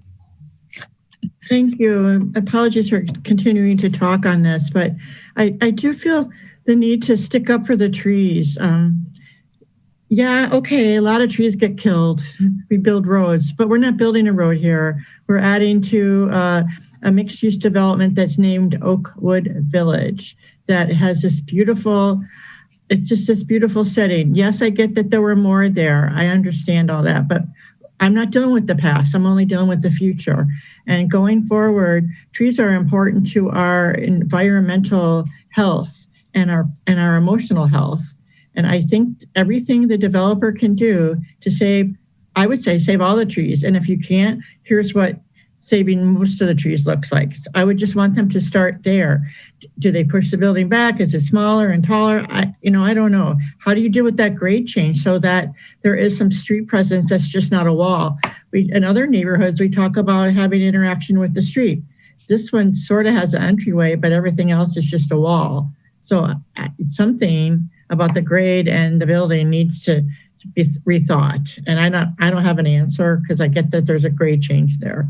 So, and you know, the things about balconies and other things I think are fine, but I think the fundamental issue is it's too close to the street, and we need to try to preserve those trees as much as possible, and look at a way to make a building that is more interactive. I know we're going to protect vulnerable people, so there's maybe a somewhat different design elements than another type of residential facility, but I also just think that the most we can do to make it, you know, so that people engage is adds to all of our health. Thank you. Thank you, Alder. Are there any other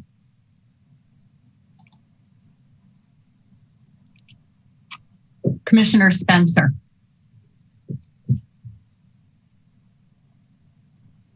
I did want to mention, I had reservations about a project that we approved near this area, Whitney Way and Mineral Point, because I wasn't sure how those apartments or condos were going to just kind of like sit in there in that corner. I felt like it was just going to wedge in there.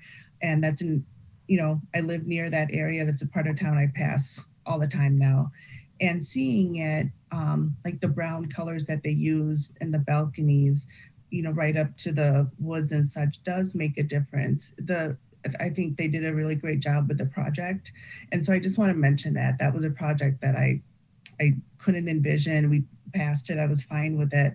But now seeing the architecture and the balconies, it looks nice in there.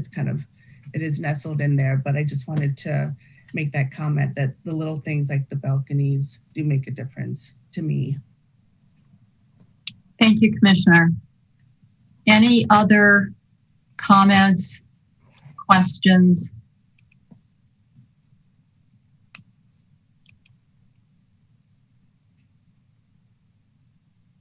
I'm not seeing any raised hands. We will come to a vote. I will assume unanimous consent unless I see a raised hand to object. Seeing no raised hands, the motion passes unanimously. Chair Zellers? Yes. Could you please clarify, could we make sure that is a recessed public hearing and referral? Yes. Okay. Thank you for raising that. Yes.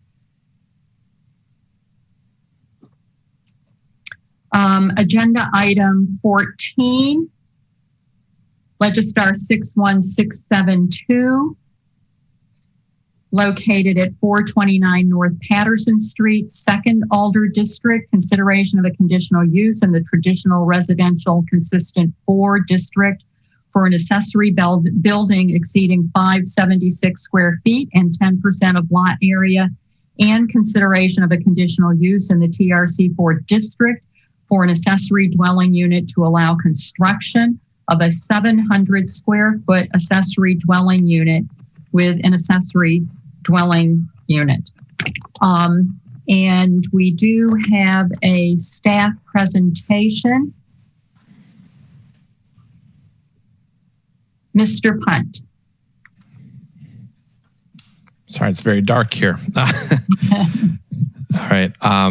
Thank you, Madam Chair. So the next proposal is a request for 2 conditional uses for the size of a proposed accessory building and for the accessory dwelling unit.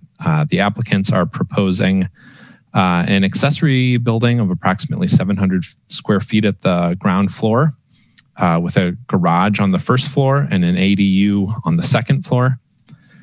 Staff notes that there is a substantial amount of grade change in this area and at the rear of the building. The rear of the building is approximately 8 or 9 feet higher than the front of the building, where the vehicle garage doors would be located. So that does create some interesting dynamics in the construction of this proposed accessory building. However, staff does believe that the standards of approval can be found to be met, If the commission has any questions, I am happy to answer them at the appropriate time. Thank you, Mr. Punt. We will then move on to registrants. The first... Chair, and then also the applicant does have a presentation that they did intend to show. Okay, and so that is Mr. Roaming? Yes. 11? Okay. Okay, the first registrant is Kurt Roaming and Brenda Levin, 429 North Patterson Street, Madison, in support and wishing to speak. Mr. Roaming or Miss Levin. Hi there. I'm going to start by speaking. First of all, we wanted to start by saying that we understand change can be difficult. And if you would like to advance to the next slide.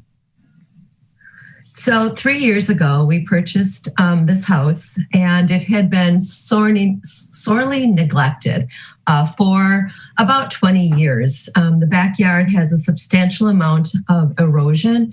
As Colin mentioned earlier, there is quite a hill that goes up to our neighbors who are substantially higher than us on Castle Street. Next picture, please. We have, as you can see, this is an aerial view from Google Maps. The red box is where we're proposing, where we would like to have our garage. You can see that it's tucked back into the hill. We have garages on 3 different spots in the backyard where we're going to have it located. Next slide, please. This just shows how part of our proposal is to help with the erosion problem that we have in the backyard by building a retaining wall that will help maintain the ground stability in the back of our lot. Anything else there? No. Okay, next page or next slide, please.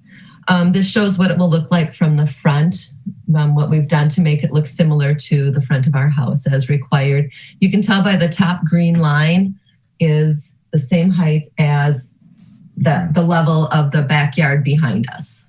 So it's only about 8 feet that shows behind the back of our yard. Next slide, please. And this is what it looks like from behind. We've tried to address many of the concerns with our neighbors, such as erosion. We've had questions about how we're going to control the water, keep it on our lot. We've had concerns about the hill and the wall and what we're going to do to prevent people falling. That's where we have a fence on the side. Next screen. This kind of helps you a little bit see just the way the angle of the grass or the hill is, just how far we're tucking it into the yard, into the hill. And if again, you can note that on the height of the garage is really only 8 feet above our property line in the back. It matches the garages to the properties that are to the rear of our property. Next slide, please. And then this is just another side elevation of what we have. And for right now, that is all we have to say. I guess we will be available for questions later on. Thank you. Our next registrant is Ellen Murdoch, 433 North Patterson Street, opposed and wishing to speak. Ms. Murdoch.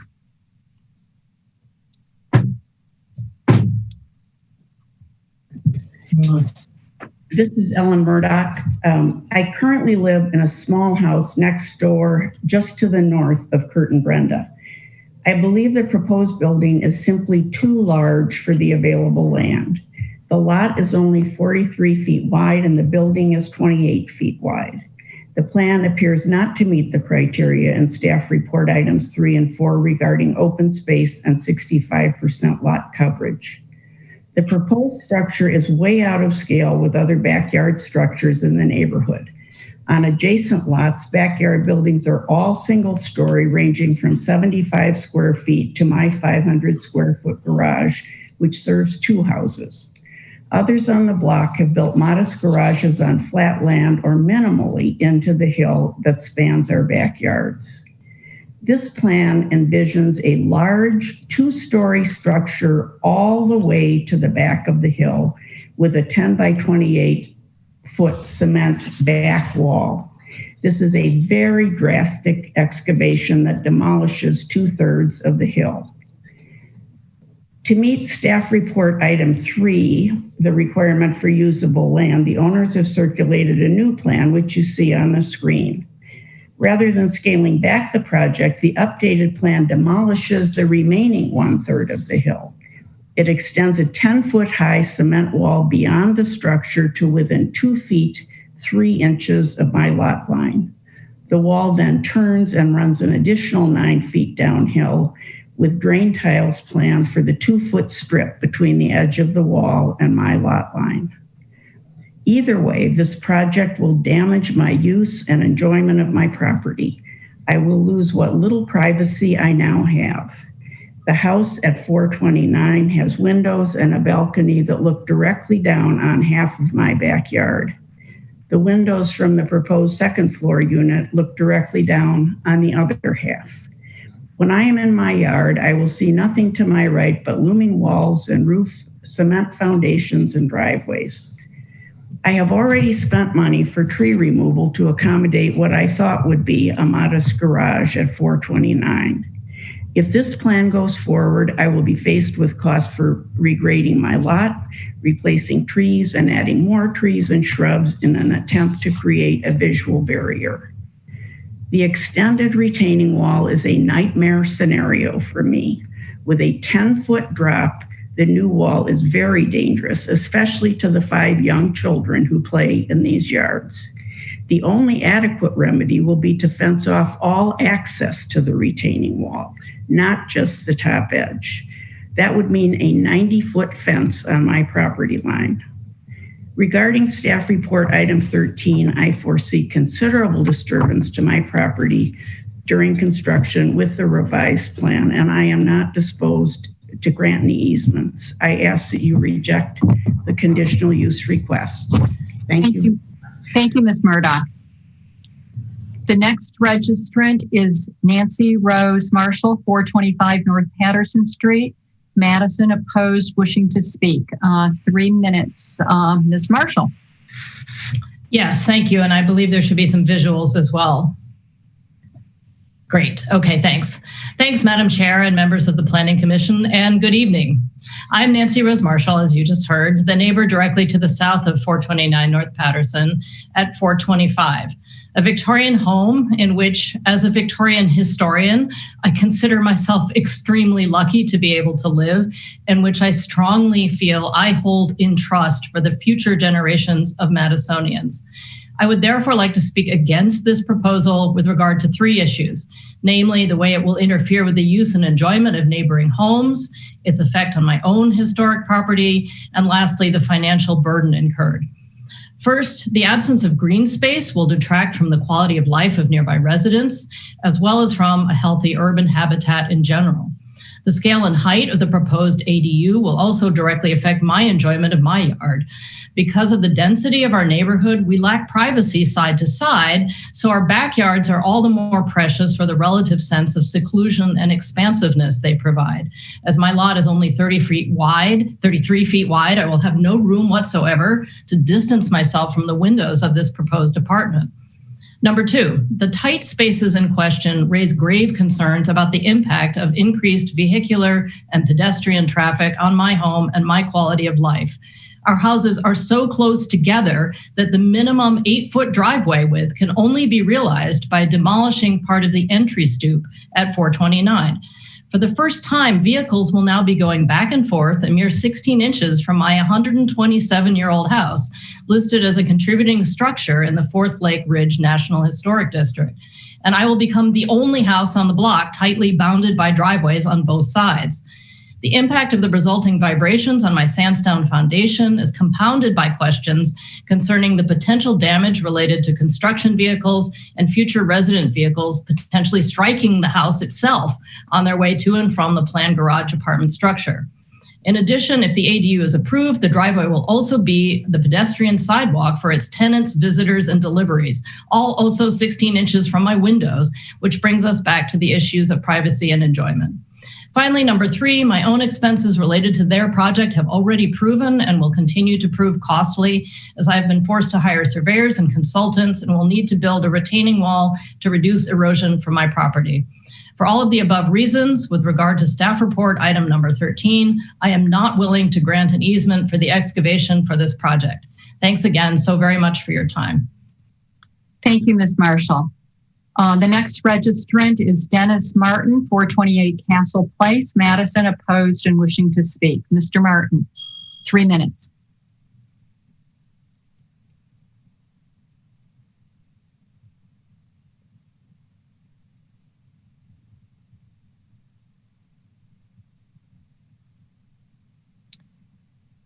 There seems to be a problem with you unmuting. Mr. Martin? There we go. Can you hear me? Yes. Oh, thank you. Hi. Yeah, I oppose a conditional use request for 429 Patterson's development. This ADU is out of character and scope with the neighbor's properties, negatively affecting the adjoining property's value. The owner's privacy also, and the enjoyment of the adjoining property's usage due to the large footprint of this project in comparison to the lot size. The scope of this proposal also creates too many issues that need to be addressed due to the amount of the hillside that would have to be removed for its construction, starting with the altered hillside's future stability, the newly created drainage issues that will arise from the ADU construction, and the need for the construction to be professionally engineered for the hillside's long-term stability because of the amount of the hillside that the ADU would have to support now. Therefore, I urge the Planning Commission's rejection of the proposal. I would support a one-story garage up to 567 square feet. Thank you. Thank you, Mr. Martin. The next registrant is either Angela Vincenda or Jerry Norenberg, 422 Castle Place, Madison, opposed and wishing to speak. Yes, hello. Hello. As mentioned, we live at 422 Castle Place, and our backyard adjoins 429 North Patterson. And we have concerns about the height, size, and scale of this project that will impair the use and enjoyment of several adjoining properties, including our own. For over 30 years, we've enjoyed the open space and view of trees from our little backyard on the hill. We've worked really hard to create a landscape that supports urban and migrating birds, and we derive great enjoyment and satisfaction from supporting the birds and wildlife that find refuge here. You see, many of these birds are only seasonal migratory visitors, and they depend increasingly on the collective habitat of small urban green spaces for food and shelter, especially along important migratory routes, such as we occupy here on the Isthmus. We have a shared responsibility to preserve at least the minimum required green space in our neighborhood for the collective health and well-being of all. The proposed second story, its height, size, and scale, being so close to our lot line and covering nearly all of our backyard, will detract from the use and enjoyment of our own space. Nor does the project appear to meet the required minimum amount of green space as specified in the planning staff report, item 3. Regarding runoff and erosion, we wish to clarify some points. Our yard has been stable, and we've not had erosion issues in the 30 plus years that we've lived here. The privacy and erosion problems that the owners cite are largely of their own making. They chose to clear cut the hill, removing all of the plants, bushes, and trees. This has created an increased erosion potential. We agree that this should be addressed, but we do not agree that a 2-story building and wall is the solution. the extreme excavation of the hill that buttresses our yards would create serious risk of destabilizing and undermining the Castle Place properties. The foundation and retaining wall will create a downhill dam within 3 feet of our lot line, with the potential to create new erosion problems. Should this proposal seek to include construction methods that impact our yard, we would not be inclined to consent to an easement.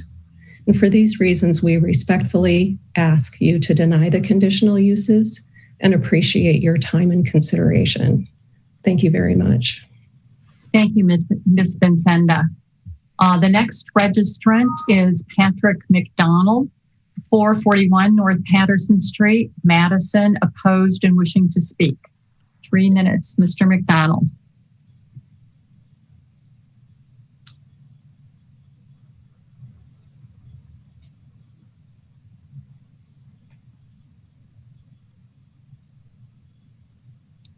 Tech facilitator, do we have a Mr. McDonald who is on the line? There. Hello, can you hear me now? Yes, we can. Yes, I finally got the unmute cue. Ready to go? Okay, thank you. I am a past president of the Tenny Lapham Neighborhood Association, and I was involved in developing the neighborhood plan. I'd like to share my perspective on how the plan informs the decision that's before you tonight. The plan's major goals include increasing residential density in some specific areas and preserving existing traditional neighborhood blocks in other areas. The plan specifies roughly 10 blocks, most of the entire East Washington, East Mifflin border of the neighborhood, for large-scale residential growth. In the 12 years since its adoption, we have seen dramatic increases in density with multiple developments from the Constellation nearer downtown out to Valor, closer to the river. The plan is also very specific about where new residential density is not desired. Quote, "The neighborhood does not seek increased height or density redevelopment except in the areas specified. Except for those areas, the neighborhood should be downzoned to fit the original intended use of the existing built environment," unquote. The 400 block bounded by North Patterson and Castle Place is a typical early 20th century block whose density and character the plan seeks to preserve. This block is fully built with 10 single-family structures, 13 multifamily structures for a total of 49 units. What is in short supply on this block is backyard green space. The plan addresses this issue in the land use section. Quote, "Most of the houses were built prior to the adoption of the present zoning ordinances and are closer to the front and side yard lot lines than present zoning allows. The proximity of the homes to one another and to the street contributes to the character of the neighborhood, and large backyards and neighborhood parks mitigate the closeness. We value the significant amount of green space found in the backyards on blocks with deep, narrow lots," unquote. And specifically, as cited in the neighbor's joint letter to you, the plan's design standard for these deep, narrow lots is to maintain a minimum 40% of green space in the backyards. So, for the 400 block of North Patterson, the pertinent planning goal is preservation of green space, not more density. The neighborhood plan's guidance is, I believe, that existing backyard green space should not be replaced by anything larger than a permitted footprint garage, and that another single-family income unit is not warranted here. I respectfully recommend that you deny the application for conditional uses. Thank you. Thank you, Mr. McDonald.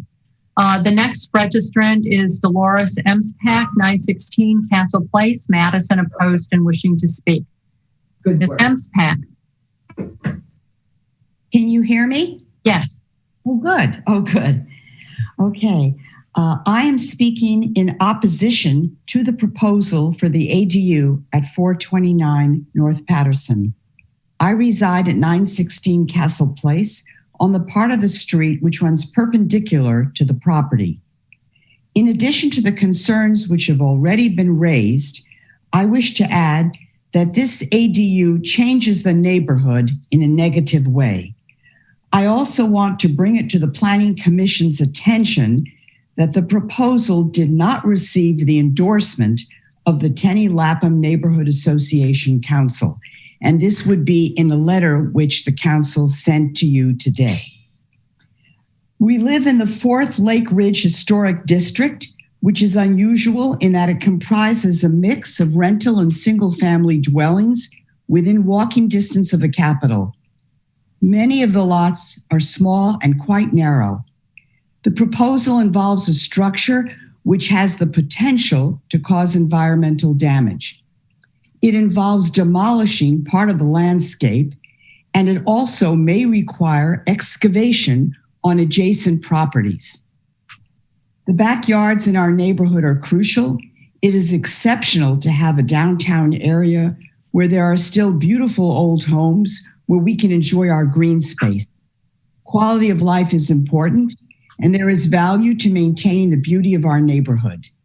The need for high density can and is being achieved with the apartments on the East Washington corridor. I urge the Planning Commission to deny the approval of the ADU for this particular place. Thank you. Thank you, Ms. Emspak. I think we already heard from the applicant, but I'm seeing Kurt Roaming registered again, 429 North Patterson Street. So I'm assuming that that is just a duplicate then. Next registrant is Brenda Levin. That's just a duplicate. Okay, very good. Then the other registrants are not wishing to speak and have not indicated that they are available to answer questions. So we will move on to questions of registrants from commissioners. Are there questions of any of the registrants? Commissioner Sundquist. Yeah, this is for the applicant.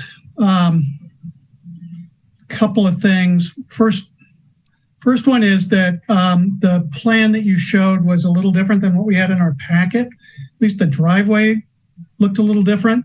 Didn't have the turnaround area in the back, and it seemed to be slightly different. Are there other changes from what you submitted that are in your current plans? So if we could unmute Brenda Levin, please.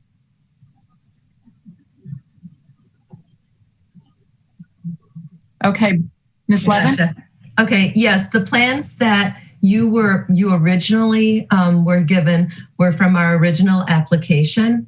After we submitted the application and got the first version from September of the staff report and spoke with neighbors and had several meetings and stuff, there were concerns and things that we addressed in the new plans in anticipation of going through with this whole process. So yes, we took out the back yard turning thing so that it was less concrete back there. And we showed different water. We had concerns about the water and how we were going to handle the water issues. And so those new plans that I showed addressed those issues also. Okay. Let me ask you about a couple of things. One is you showed the rear elevation with the retaining wall. What does it look like from the side to the north or to the south? I guess on the south, it's part of the building, right? So it's a separate wall to the north. What does that look like? Is that going to be, it looked like it was like 2 or 3 feet of wall above the ground to your back door neighbor. Is that what your next door neighbor would also see? Do we have the picture? The backyard neighbor is, I I think so. Is this what you were looking at? Or are you talking about when you look at the front? Look and at you see the rear elevation. The rear elevation, they're not going to see wall. They're going to see the fence and then the grass, the yard, because their yard. I thought you showed. Right there we go. What is that to the right? That's a fence? That's a fence. Okay. So the wall is all below grade to the person behind you. Correct. How about to the person to the side of you? Which one, north or south? North. She will see wall, but there'll be some wall showing. Can you point to where the wall is, the retaining wall, as opposed to the wall of the building? I don't know if we can we? Or maybe staff can if they know where that is. Okay, so isn't the shaded? Have them go back to the other picture with where it's red from the front. If we can, that one there. So there'll be a fence that will be along the back, and then also a fence that would come down on the north side there. It like steps down. It would step down, so we would put a fence along that. So how much of that wall is exposed to visibility? Not a whole lot, because it's on the neighbor's side. There's tree stumps and there's grading there. So I don't know how many. Well, if there was no vegetation, how much is it stick up above the ground by 1 foot? No, it's not. It's going to follow the ground going up. The grade. It's going to follow the grade going up. Okay. And so you'll have like 2 feet at the bottom where it's gray. You might notice maybe 2 feet there, right? Yeah, right there. Yep. And then it's going to gradually follow the grade going up. And then we're going to put a fence along that and a fence across the top. And then we were going to put a trellis so you don't see the concrete. So it would grow on both sides. On both sides of it. I don't want to look at the concrete as much as anybody else does. Okay. And the fencing, the neighbor was concerned about having to put in fence all along that side of the property out of safety concerns. Can you started to address that? We had talked to Ellen about that, and that's where we came up with putting a fence along the back, because it goes right down to grade level at that point, where it's at the front of the garage. That's grade. And so we were just going to put a fence to go up that angle, that grade, and then across the top to address any problems, anybody going through the yard or kids, or we've got grandkids too, that we don't want anybody falling off of that. Okay. I want to ask about one other issue that occurred to me, and a neighbor on your other side mentioned it. It's an awfully tight squeeze for a driveway. Is it really like a foot and change from your neighbor's house, the edge of it? Yes. We have an 8-foot wide driveway. It gets the narrowest it gets is 8 feet over by our stoop. But most of the driveway going up, I believe we have 10 feet. If you look at can we go to the, so how much of that already exists and how much is new? Where does it end right now? So right now it ends at the stoop. It ends at the stoop, and okay. We delayed putting the driveway in because our neighbor requested that we didn't bring any heavy equipment through there. So we've let it maintain for 2 years to get self-packing. But that's all going to be concrete. And so that's roughly 10 feet between the driveway and her house. But where the stoop is that little 4-foot area will go down to 8 feet there. And that's the only place it'll be that narrow. Otherwise we have extra space. Correct. And you can see the distance between the houses at that point. Where it's 8 feet, we're further than 10 feet from her. You can see how our house angles in. Yeah. Okay. Does that make sense? Yeah. And just so I'm clear, has the driveway always been there, or did you put it in recently because you were thinking about doing this? We put it in when we first bought the house in anticipation of a garage. Yes. Okay. And it goes about to where the stoop is right now. Correct. Okay. Thank you. Mm-hmm. You're welcome. Alder Heck. Thank you. Just a couple of related questions. Can you explain why the retaining wall needs to go to the what I'll call north and why it isn't up against the garage like it is on the other side? Because as part of the ADU requirements, we have to have so many feet of usable space. And that is a way for us to get the usable space.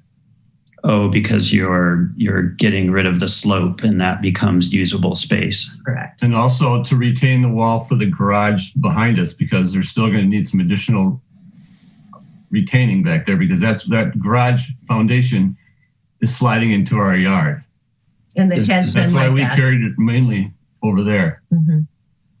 The garage of the neighbors behind you. Correct.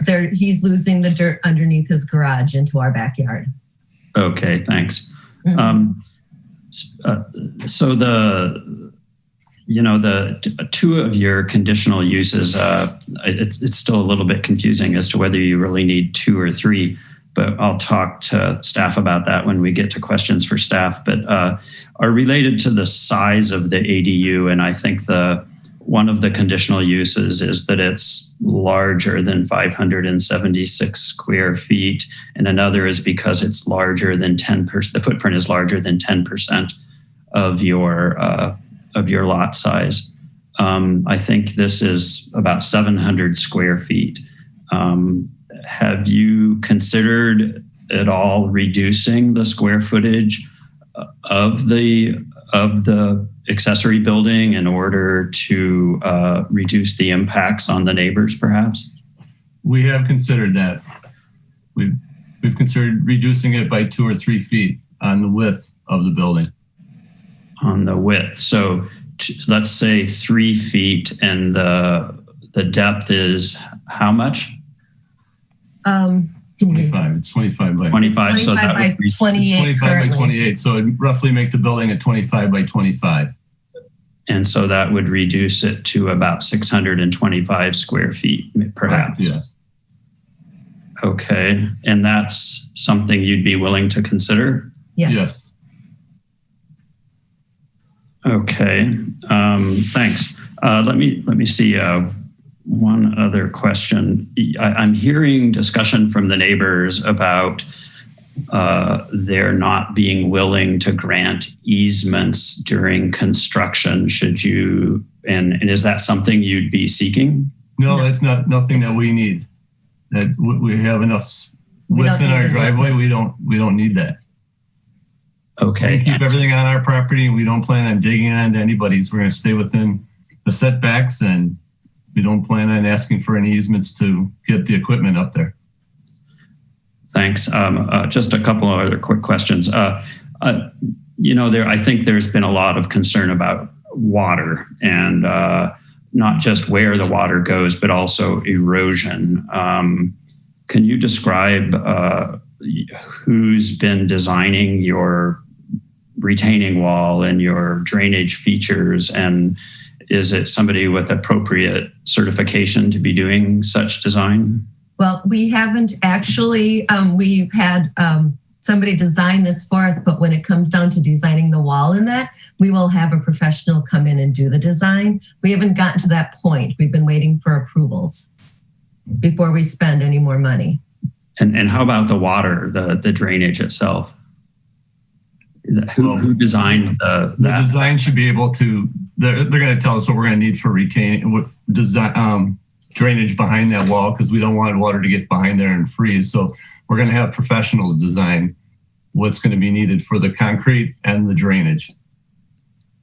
So the concrete being the increased lot coverage, they're going to tell and the you. retaining the wall. retaining wall. The retaining wall is going to be 12 inches wide. So we're going to need to know what the rebar is and what it's going to take to do it correctly, so there aren't any problems. Okay. And I heard Nancy, your neighbor to the south, mention that she is going to need a retaining wall of some sort on her property. Can you tell me what you know about that? Okay. Well, when we first started approaching this project, like with the driveway and stuff, we did approach her and asked if we could build a wall in a few sections of our yard where the grade is different. She sits up higher than us. And we at that point had offered to do that originally, and we would still plan on doing that. And so this is more in the yard rather than adjacent to her house. Correct. Oh, yeah. It's past her house. It's past her house. Okay, thanks. Those are all my questions. Thank you.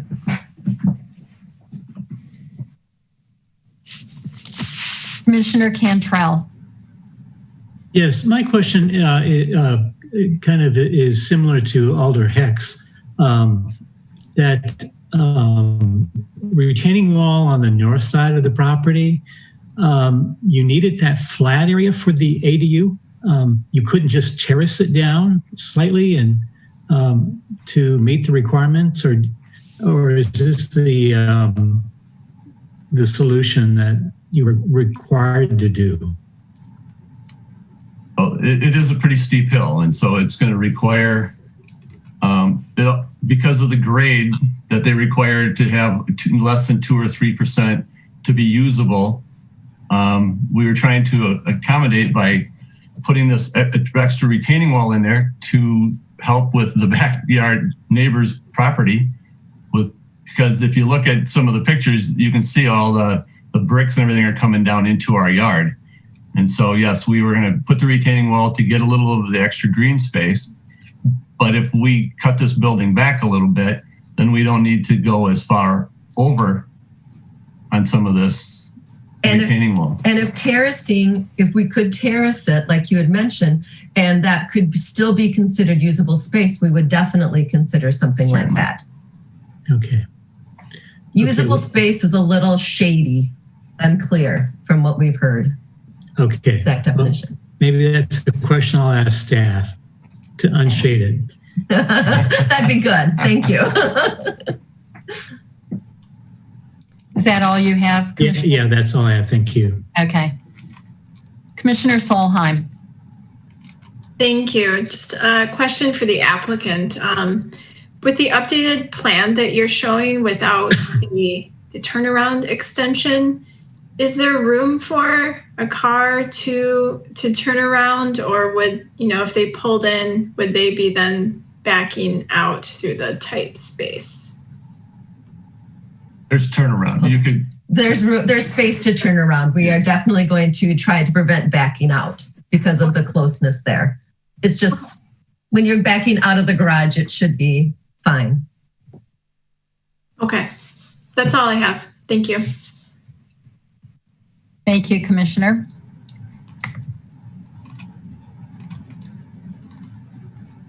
Are there any other questions for any of the registrants?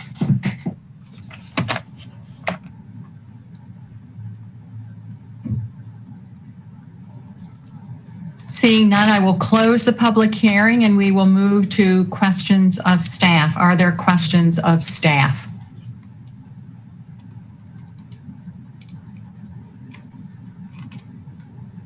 Commissioner Cantrell. Yes, can you enlighten the commission on the ADU open space or open space requirement, and if a solution to that retaining wall could be terracing rather than having that 8-foot retaining wall on the back and then having it slope down? Mr. Punt? Yes, I'm going to try to. You're getting deep into the needs of usable open space. So all residential areas like this require usable open space. This particular use needs 750 square feet. There are a number of requirements for that usable open space. It has to be in an area no less than 200 square feet, and no dimension can be less than 8 feet. So you can't have a very, very long 4-foot wide space. It has to be at least 8 feet on each side, no less than 200 square feet, and a slope no greater than 10%. Additionally, the usable open space cannot be in the required front setback of 20 feet. So that basically kind of disallows the entire front yard in this on this property. and makes it so the usable open, that 750 square feet needs to be accommodated in the backyard. And again, there is some substantial slope here. They could terrace the space, but then it does have to meet those requirements that it's a space of at least 200 square feet with a minimum dimension in any direction of 8 feet. So there are certain ways that they could accomplish it in addition to what they've shown here. But it would be something that the Office of the Zoning Administrator would review under final staff review if it was approved with conditions. Okay, so if they reduce the size of the building slightly by 3 feet or so, and that might allow them to terrace it in a way that they wouldn't need that huge retaining wall on the north side of the building, I would think, but that would have to be considered by staff. Yeah, it would provide them with more flexibility to terrace and find a way to make that work. Okay, thank you.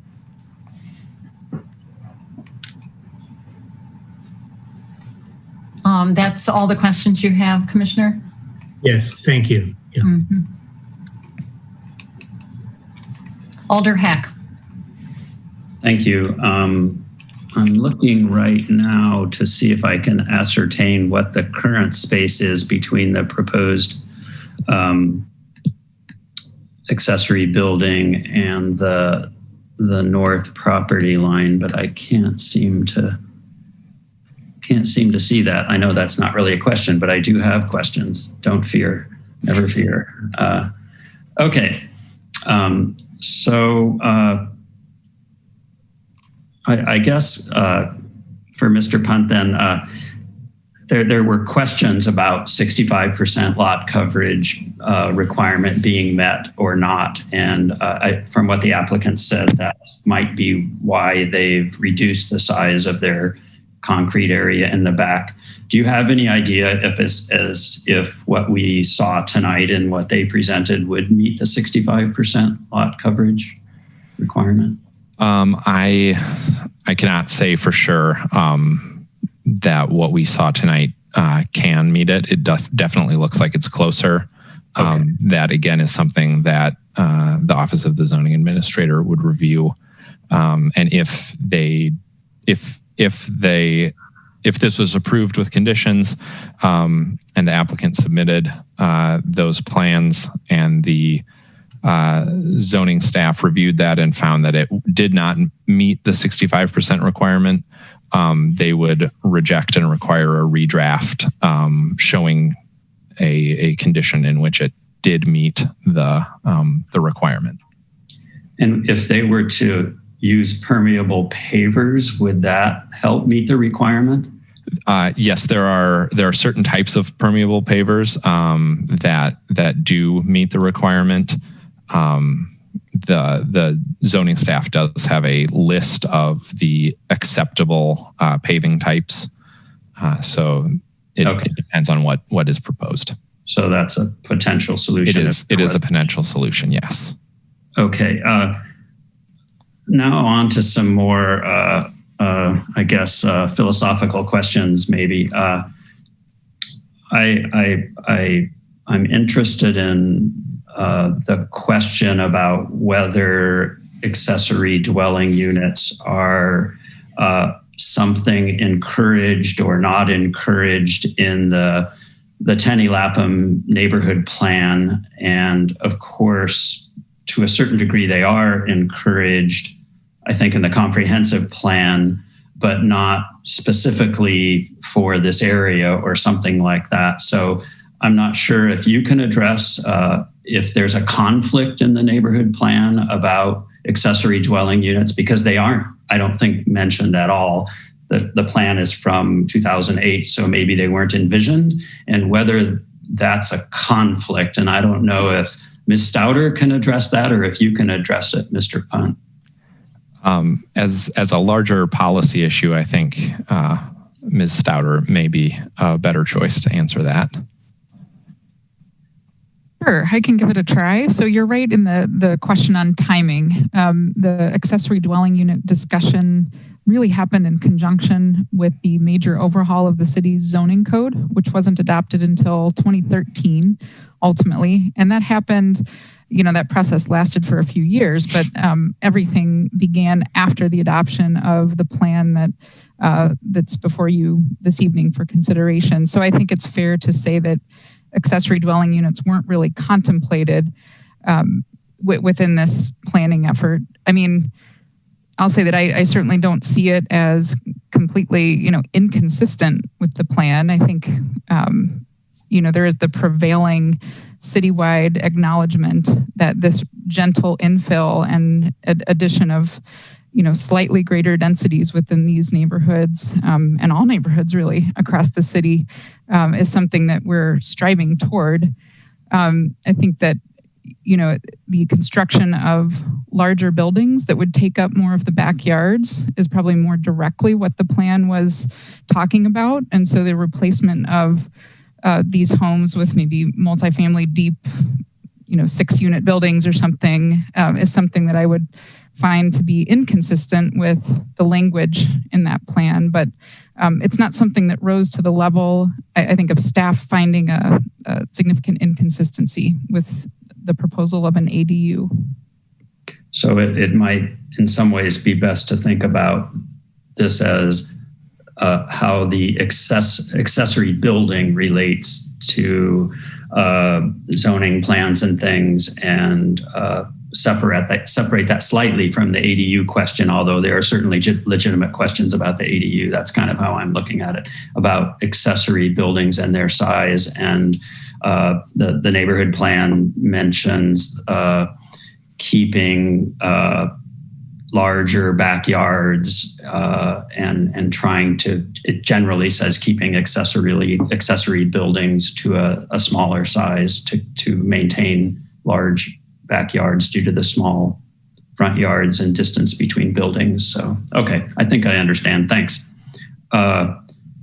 Just another couple of questions. I'm interested in your interpretation of conditional use standard of approval number 3, in not just in this regard, I guess, but in general, the uses, values, and enjoyment of other property in the neighborhood for purposes already established will not be substantially impaired or diminished in any foreseeable manner. Certainly that has a wide range of interpretations. And in this particular situation, I'm thinking about that with regard to the rear neighbor who will see the one-story garage in their field of view, I'll call it. And that makes me bring up the long-standing question about if your view is impeded, is that somehow does that translate to conditional use standard number 3 not being met if your view is impacted? And I know that's subjective because sometimes we do, have a gigantic wall or something. And I think that Plan Commission probably subjectively interprets that. But I just wondered how you interpreted that in this situation. As the reviewer who did look at this, that was one of the main conditions that, or main standards that I was looking at, and I think the what we maintain is that that right to a view is not something that's really set in stone, and that when you consider that standard, we're looking at the other properties around this property and the potentially impacted properties, and there are a number of other accessory buildings in the backyards. There are other walls that those various property owners are already looking at. The addition of another accessory building on a property that does not have an accessory building seems to kind of follow that pattern of development, and continues to impact the neighbors in a manner in which they've already been impacted. As it is a conditional use, one of the ways that the commission can make sure that to ensure that this standard is met is by imposing conditions on the approval. And so as size is one of the conditional uses being requested, that could be something that could be considered to bring what is the perceived size more in line with the other accessory buildings that are already visible from those backyards. So I think that's how we had addressed it in this situation. Thanks. Last question. So are there 2 or 3 conditional uses being requested? I guess technically you could say there are 3, but 2 of them are layered on top of each other. There are 2 size conditional uses, the 576 square feet and the 10% of lot area.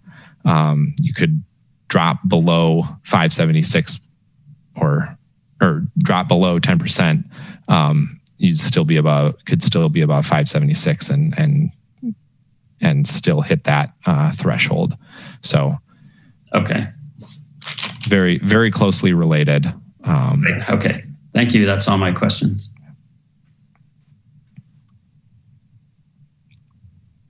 Commissioner Cantrell. This is a single family house, correct? The applicant has? Mm-hmm. Yes. Yes. Okay. And the property is zoned for single and 2 family. Is that correct? Based on lot size? Yes, I believe it's TRC4. I don't, okay. And I don't know if it is large enough for a 2-family home. Okay.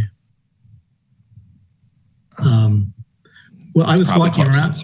I was walking around the area, and I noticed behind the residences behind on Castle are 3 units and 4-unit buildings, I think, as I remember, and there are duplexes within the area. So I guess that's just my recall for this area. But can you check to see if so having an ADU, it's just an additional accessory building. It doesn't really add a unit, even though it wouldn't have to meet the unit requirement for a 2-family. Yes, under the zoning code, it's still considered a single family home, okay. And then the ADU is accessory. Okay. Thank you.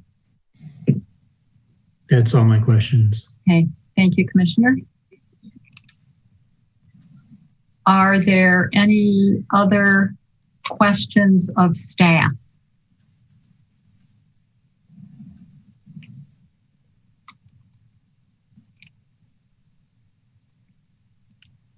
Any other questions of staff? Seeing none, I would be looking for a motion.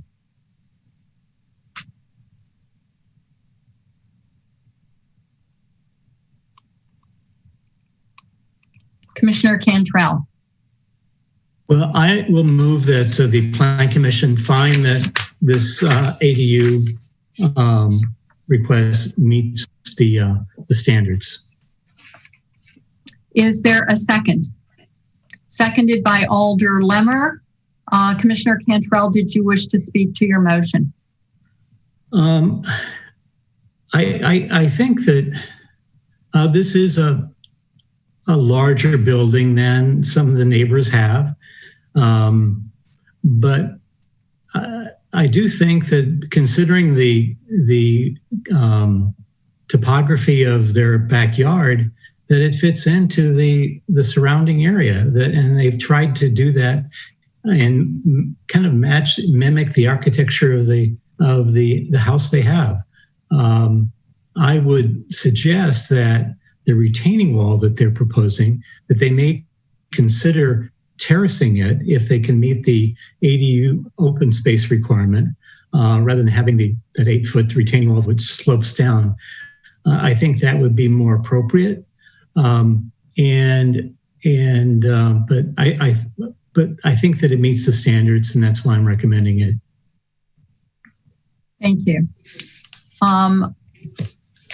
Further discussion, input? Alder Heck. Thank you. I'd be interested in offering an amendment to the motion that would reduce the width of the ADU by 3 feet in order to facilitate the possible terracing and reduction in size of the retaining wall. Is there a second?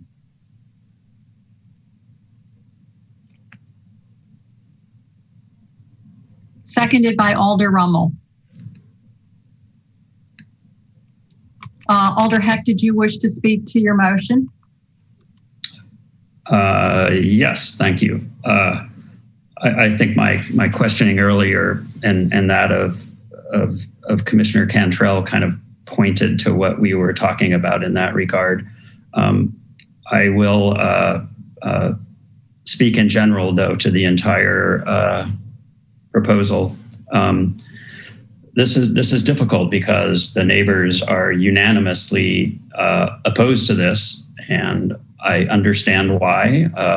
Many of them are friends and people that I know, but quite well. But I do think that by reducing the size and reducing the hopefully reducing the way that the wall is configured on the north side, that some of those objections will be addressed. I also think that the applicants have shown good faith in helping to address the concerns of their other neighbors, particularly the house on the south side. And I encourage them, if this passes, to continue to work very carefully with the neighbors to address both their concerns and any financial impacts that this proposal in construction might have. I do think also that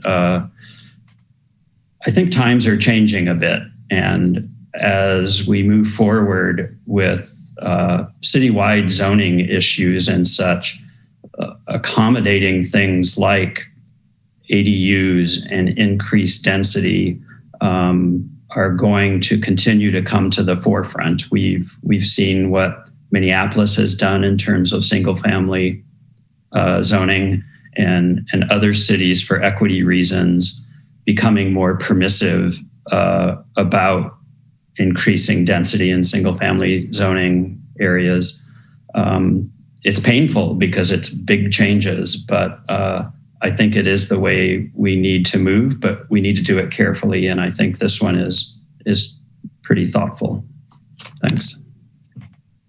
Thank you, Alder Heck. Are there further comments on the amendment?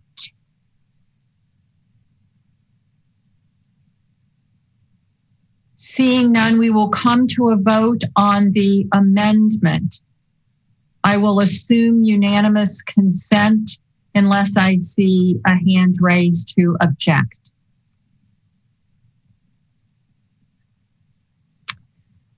No raised hands. Amendment to the main motion passes unanimously. We will move on then to the amended main motion. Further discussion on that, on the motion. Seeing none, we will come to a vote. And again, I will assume unanimous consent unless I see a raised hand to object. Seeing no raised hands, the motion passes unanimously. Moving on to agenda item 18, Legistar 62084. located at 1937 through 1949 Winnebago Street and 316 Russell Street, 6th Alder District. Consideration of a demolition permit to demolish 4 commercial buildings and a single-family residence, and consideration of a conditional use in the traditional shopping street district for a building exceeding 25,000 square feet of floor area for a mixed-use or multi-tenant building to allow construction of a 3-story mixed-use building with approximately 8,000 square feet of commercial space and 11 apartments. We do have a presentation. You're back up, Mr. Punt. Yes, thank you again, Madam Chair. So the proposal here at the corner of Winnebago and Russell Streets is a request for the demolition permits and a single conditional use to raise the 5 buildings and construct the 3-story building. The proposal is similar to the proposal that was before this body in July. That was placed on file without prejudice. It generally is the same footprint, parking layout, and architectural design. The current proposal is 3 stories instead of 4, and contains about 8,000 square feet of commercial space rather than 12,000 in the previous proposal, and has gone from 13 apartment units to 11 in the current iteration. Staff does believe that in this format, the standards of approval can be found met. And if the commission has any questions, again, I am happy to answer them after the public hearing. Thank you, Mr. Punt. We do have registrants. The first registrant is Jim Rogers, 321 Russell Street. Madison opposed, wishing to speak. Mr. Rogers.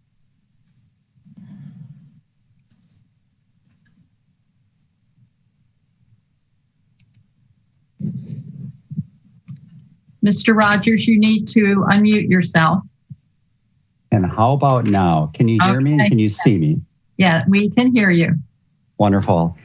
I live on Russell Street across from the Russell Street house that is proposed to be torn down and the proposed development. Thank you for your late night work listening to the neighborhood affected by this proposed development. Thank you, Alder Rummel, for your neighborhood communications related to this and the prior development proposal.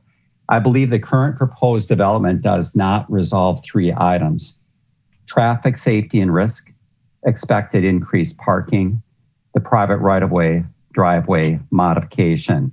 If a version of this second proposal is approved, it is recommended that stipulations be put in place to see that these 3 neighbor concerns are handled. To emphasize the 3 points for stipulations in this potential approval of my more detailed October 11th letter, and from the perspective of a resident living on this street. The first point is related to 28.183 conditional use, paragraph 6A, related to public health and safety. With entirely newly added entrance being moved onto Russell Street versus being currently on Winnebago for the businesses, exiting left from Russell Street onto Winnebago Street increases the need to dart between traffic which flows from and to the Winnebago-Atwood Avenue intersection lights. The second point is related to 28.183, paragraph 10, off-street parking. This proposal will further increase parking demand in the neighborhood due to only 1 vehicle allotted per 2-bedroom unit, in addition to parking for customers and employees. I urge that no further reductions in the minimum number of parking spaces be allowed. Third, there is a Planning Division recommendation, number 24 in your packet, regarding resolving the currently existing private common access right-of-way that is in use for the private residence driveway access. This does need to be legally resolved, and the motion regarding this should also stipulate this third point. We do hope and expect that the required Planning Division recommendations, including for environmental considerations and water runoff, are all also followed very well by the developer. I encourage stipulations for these 3 points be included in any motion made. Thank you for your work in listening to the neighbors and improving developments that enhance our neighborhoods. Thank you, Mr. Rogers. The next registrant is Gregory Paradise, 20 North Carroll Street, Madison. Supporting, wishing to speak, representing M&M Real Estate Investments, LLC, located at 1947 Winnebago Street. Madam Chair, I think instead of Mr. Paradise, the applicant had wanted Greg Held to begin. Okay, that's fine with me. Greg Held, located at 7601 University Avenue, Middleton, in support, wishing to speak, representing Mark Jorgensen, M&M Real Estate, 1947 Winnebago Street, Madison. Mr. Held. Thank you, Chair. I am Greg Held with Canothia Bruce Architects. Colin, you've got our proposal up.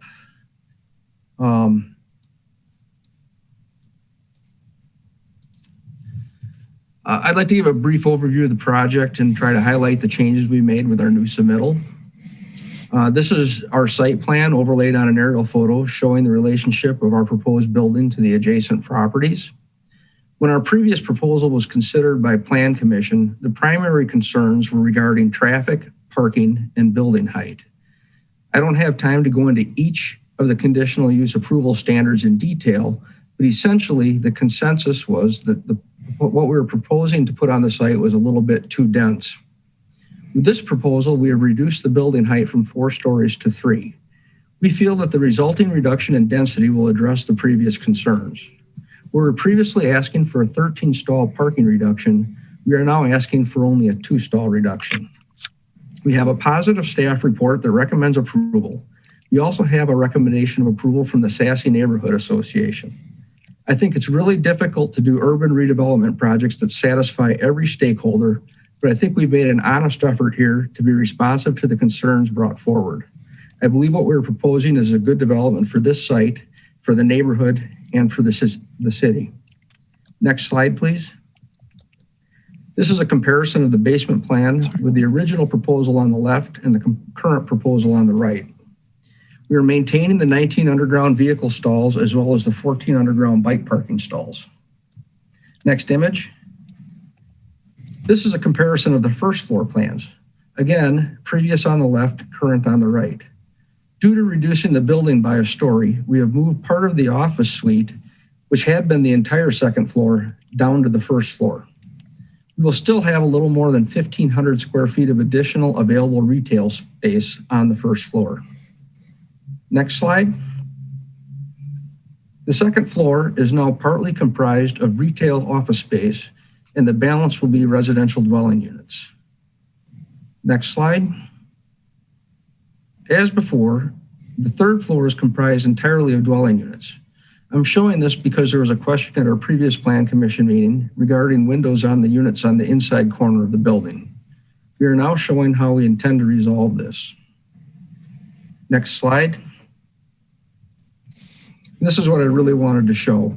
This is a comparison of the exterior elevations. Again, previous 4-story is on the left, and the current 3-story proposal is on the right. You can easily see the impact that removing a story makes. We feel this will bring the project more into alignment with the expectations of the neighborhood. Next image. Here are the remaining 2 elevations in comparison again. These are the elevations that back up to the residential uses. I think the side-by-side comparison really highlights the overall reduction in building mass, but it's more than just a reduction in mass. It's also Mr. Held, that concludes your 3 minutes of available time. The next registrant is Gregory Paradise, 20 North Carroll Street, Madison, in support, wishing to speak, M&M Real Estate Investments, 1947 Winnebago Street. Mr. Paradise. Yes, thank you. I'm representing the applicant, and I would like to address the question that's been raised regarding access to the property through the rear of the property. If we could go to pages 14, I believe, and 15 of Mr. Held's presentation.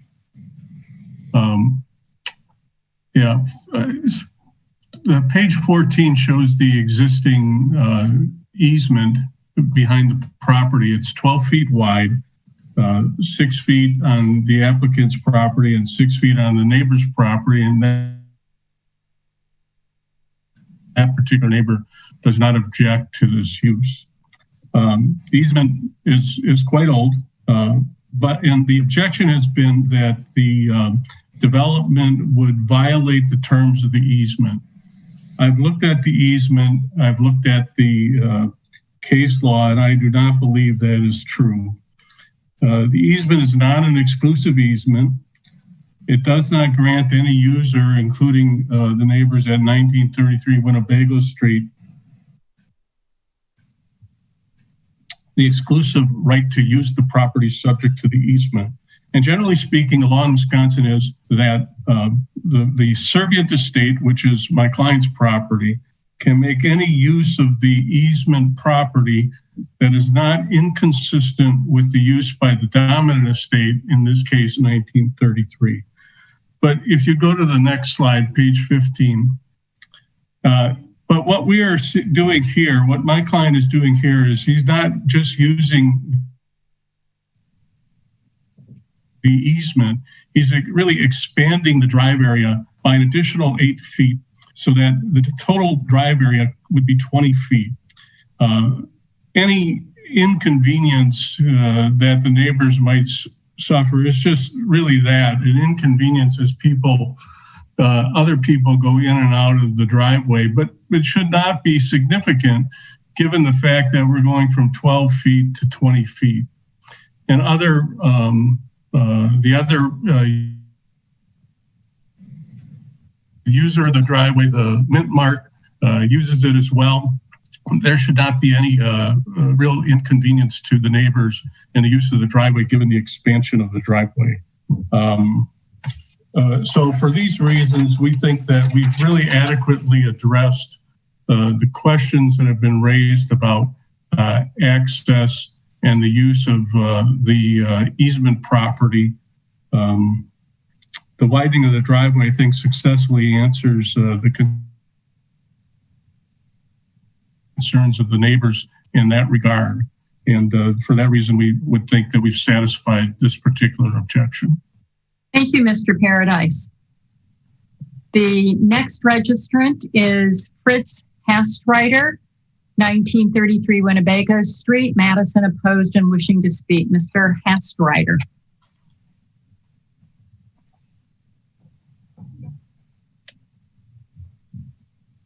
Can you hear me? Yes. Okay, so a few things that I thought I'd cover is I have a hard time letting go of the fact that the city wants the driveway off the driveway, and actually Kennedy Point in this same block, their driveway, which has 44 units, much larger project, is only 70 feet from First Street, a busy intersection. And that's roughly the same distance that a parking ramp in the Winnebago Street would be from Russell Street, and it's even further from the intersection of Atwood and Winnebago. Other than that, a small comment to the Plan Commission that reading through some of the literature, I see that we're zone TSS, and some of that has to do with the connection of there's no setback as much in the back of the driveway, and if I had known that, maybe I would have spent more time looking at that issue previously. So then moving on to the Mose Witter Paradise letter, which they did not send us a copy, even though they had a copy from our lawyer for 2 to 3 weeks. They waited until Friday to put a copy, and we only knew about it after our lawyer told us. So some of the issues with that is that I would hope that people are knowledgeable about legal affairs. The idea that we're the dominant estate, I've virtually have never heard that before. Our lawyers indicate that all 4 properties that have the right to use the driveway are both dominant and servient. So what else is there? And as far as third parties, they mentioned third parties. And when I purchased the place 30 years ago, Operation Fresh Start was parking on the back of our lot. And I decided to let that be and accept that. And they left about 2 years ago, roughly. Thank you, Mr. Hastreiter. That concludes your available time. Okay. The next registrant is Mark Jorgensen, 1947 Winnebago Street, Madison, in support and wishing to speak. Mr. Jorgensen. Hello, can you hear me? Yes. Okay, thank you. Good evening. I'm Mark Jorgensen, the representative from M&M Real Estate, who's the developer on this project. M&M Real Estate has been in the Shanks-Atwood neighborhood for over 30 years. And forgive me, we're a little out of the order that we were trying to get, so some of this may be redundant from what you've heard, but this proposed mixed-use project was originated in response to a small business who is in the area currently, is expanding, and would like to stay in the neighborhood. The proposed project will meet their needs and also provide additional housing. We previously submitted and were put on file for a 4-story project due to concerns about overall height and traffic concerns. Taking these into consideration, these comments and concerns from that plan, our new plan is designed as a 3-story mixed-use project, which is a full story lower in height and also 25% reduced in gross square footage. As a result of the smaller building, the traffic will be significantly reduced as well. As a note, our currently existing parking lot, which you would have seen on that page 14 of Greg Paradise's talk, our currently existing parking lot has about 14 stalls and its own separate entrance onto Russell Street. Both that existing parking lot and the separate drive entrance onto Russell Street will be eliminated as part of this new project. So right now there are 2 drives and it will be eliminated. One will be eliminated, so there'll just be 1 remaining. And with the loss of that parking lot, it means the net difference in traffic or cars from our current use, from our existing commercial buildings, which face Winnebago Street, but the only access other than a few parking spots on the street is through that rear lot off of Russell Street. So the net difference from our existing use to the proposed use is only about 12 cars. And it will also eliminate that 1 driveway off Russell. This new 3-story proposal was presented to the Neighborhood Association, SASE, on August 13th, and they voted to support this project. That letter is also included in the public comments section. If approved and built, this will be one of the smaller developments in the Atwood Winnebago Street corridor in recent years. I think that covers everything. Thank you for your consideration and for your time. Thank you, Mr. Jorgensen. We have a registrant, Lynn Wimmer, 1933 Winnebago Street, Madison, opposed but not wishing to speak, available to answer questions. Kevin Burrow, 7601 University Avenue, Middleton, support, not wishing to speak, but available to answer questions, representing Kanothi and Bruce Architects. The remainder of the registrants do not wish to speak and have not indicated availability to answer questions. Are there any questions of any of the registrants? Alder Rummel. Thank you, Chair. Mr. Rogers, can you help me understand? You talked about the easement. We heard from Mr. Paradise. I know I've struggled with this easement question, but what is it that you hope to accomplish with, and what would you propose changing with condition number 24? Thank you very much, Alder Rummel. Thank you very much. And can you hear me okay? Yes. Yeah. I do not know what is allowed within the city and plan commission approval abilities associated with this. But what I do know is, again, that planning division recommendation number 24, and what it does say is that there is that right of way and coordination with the other entities having the reciprocal right of use of the current 12-foot wide private common access right of way is solely the responsibility of the owner developer.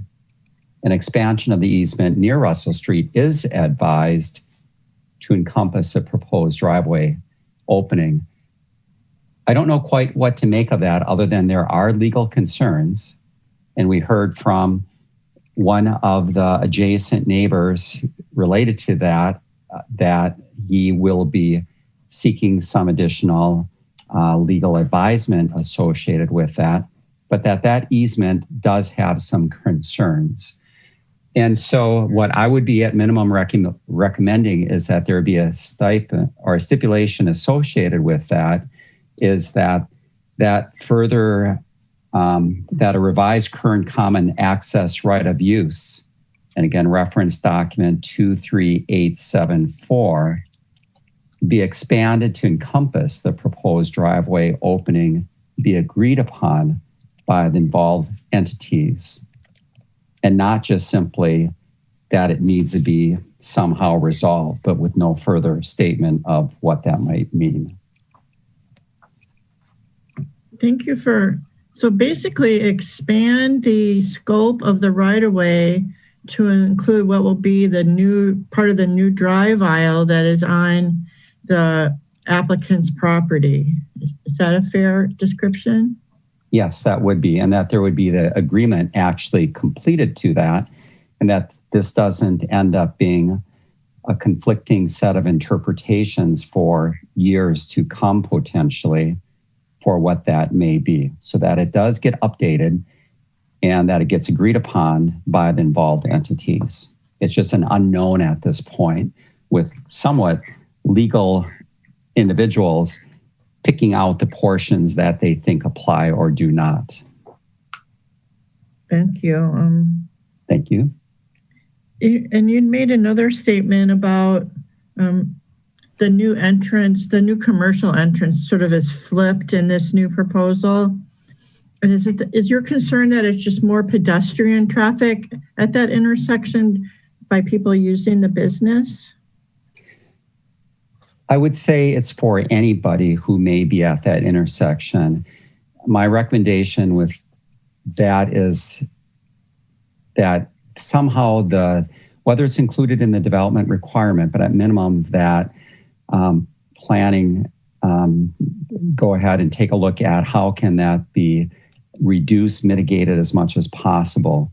The concern for anybody who tries to leave Russell Street currently and makes a left onto Winnebago, when you only have the next intersection directly east of that, very close, and you have parking that goes relatively close on the street into your viewing, as you pull up very close to Winnebago and you look back and forth at least twice, and then you quickly pull out looking left to make sure a car isn't zooming your way.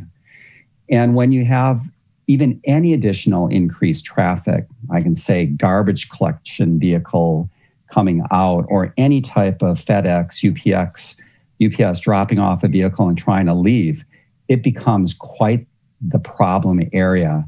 So anything that adds to that is only going to complicate it. I would say it would be very problematic if there may be some pedestrians trying to cross, but what is the main issue is that there will be the vehicles with mass trying to immediately get out in the few openings they can get to. And if you back up by 2 or 3 vehicles and anybody beeping their horn, it just ends up being even more of a concern. Personally, I do think that that entrance should be placed more to the west end of the development project, which I think may have been an initial version of the proposal, so that they can go ahead and see both ways when there is not traffic, and they don't have to wait for a flow of people either stopping for the light or being able to pull out from the opposite direction. Thank you very much. That's all my questions for Mr. Rogers, but I do have a question for Mr. Held. Thank you. Thank you. Okay, could we unmute Mr. Held, please? And mute Mr. Rogers. Thanks, Greg. Thanks for the changes you and the team made. Can you, I heard, I guess, maybe it's because I got a bunch of emails from Mr. Rogers, so I'm very thinking about all his concerns. But the other one he raised that I want to ask you about is, can you live with a 2-stall reduction as part of, I know I'm not quite sure if I'm framing it right, but I think you know what I'm getting at. We are asking for a 2-stall parking reduction, and we think that will be more than adequately parked based on Mark's experience in the neighborhood. So you really would want to keep that, and you think, I don't want to put words in your mouth, that you have sufficient parking? That's exactly right. We feel we have sufficient parking. Using the shared parking standard, we would be requesting a 2-stall reduction, which would be an administrative reduction, I believe, from the zoning administrator. Whereas previously, I think we were looking for a 13-stall reduction. So basically, by reducing the density of the building, we brought it much, much closer to being in line with the parking standard. We still do need a reduction, but it's such a small amount that it's something that can be granted. It's not a conditional use. It's something that can be granted at the administrative level. Thank you. And my final question is, you heard about the flipping of the retail. Can you just go through the rationale for moving the commercial to the other side of the building? We moved the office. The office space was originally going to take the entire second floor. We needed to take, when we took a story off the building, we needed to kind of balance that between removing retail and removing residential. If you want to look at it from the perspective that the office tenant that we have, I don't want to say it's a done deal, but that's kind of a solid, we can build the space and we can lease it. The retail is at this point speculative. And I don't want to put words in Mark's mouth, but this is the way I was thinking about it. I mean, we know residential in this area is a pretty solid, that's gonna rent. We have the office, which is, got somebody interested in it. So when we were looking at what we could remove, we were looking at trying to balance it between commercial and residential. And just explain them. Like, I don't know, I heard the concern being that the entryway is now more focused at the intersection. I don't think we have, are we talking about I thought we were talking about the parking entrance. There's always a commercial entrance on each end. Okay, maybe he was and I misunderstood. Thank you. That's all I have for now, Chair. Thank you, Alder. Are there any other questions of our registrants? Any other questions of our registrants? Seeing none, I will close the public hearing. Are there questions of staff? Alder Rummel. Can someone help us dive into those legal opinions that we got from the applicant and the neighbor and the idea of expanding the easement? Is that something that we have jurisdiction to put a condition on? Mr. Punt? So the that condition came from the engineering division mapping section. And that I believe that the interpretation was that as we were not party to that easement, we, as in the capital C city, we did not want to condition the approval on something that on a legal matter that we were not party to. So it's I might have to defer to Mrs. Stouter, or Ms. Stouter, on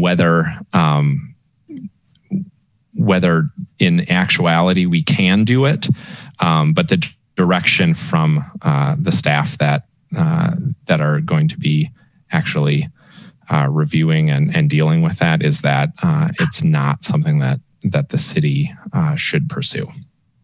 Did you have anything to add, Ms. Stouter?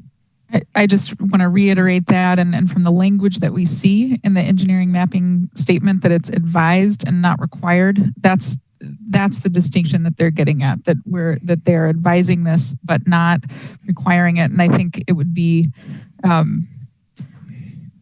it would not be a fair approach for the city to require an agreement by two private parties when it may not. I mean, it may be a better outcome, but it may not be required to see this project move forward. Thank you, Ms. Stouter. And my one more question: is somebody here from traffic engineering? There is not right now, but I had extensive discussions with them, so I can do my best to play traffic engineer tonight. Thank you. We always need traffic engineer. We should make sure they always come, I think. But anyway, so every development here, we always hear everyone's worries about intersections and traffic and impact of new development. And so, maybe we get a little jaded, but I think there are some intersections that are more kind of like scratch your head. And to me, this is one of them. And I know it's not the developer's problem to solve necessarily, but is there anything that we can do as part of this process to urge or encourage, or maybe the developer does X as furthering a goal of making a safer intersection? Did you get thoughts about that from your discussion, Mr. Yes. That's a good question. And so I think there's two things that I want to approach that with. The first one is just regarding the intersection and the decision to put the traffic onto Russell and then onto Winnebago. Traffic engineering had serious concerns about putting the driveway directly onto Winnebago, and so that's why the traffic and parking is oriented the way it is to go onto Russell. If you'll take a look at the staff report, the traffic engineering division did recommend conditions of approval. It looks like they are 30 and 31. In that they will they will require the developer to post a security deposit prior to issuance of permits that the traffic engineering division can pull from to make adjustments, modifications, additions to the traffic signals, signing, pavement marking, and all of the infrastructure that goes along with that in that area and at that intersection, so that as traffic engineering identifies issues that may be arising out of this, that they can make those changes, make improvements, and then those are paid through that deposit from the developer. The condition directly after that is that the traffic engineering division may also require the developer to put up additional signage and marking that will hopefully alleviate some of the traffic. Obviously, that's not a silver bullet, but that's something that the engineering division will be able to require from the developer as well. And so at some point, if this is approved and gets built, what's our advice to neighbors to help inform traffic engineering? Is it like if you time the signal at Atwood shorter or longer, or change it this or that way? Those are the kind of things they want to hear about, right? Yes, I would say so. And the particular motions, turning movements and movements through the lights that are being affected. Or at 9 in the morning, I can never turn left onto Atwood heading downtown and help me. That kind of. So but then it becomes on neighbors then to help to inform traffic engineering. There's nothing that they do in addition beforehand to sort of anticipate this? I think based on the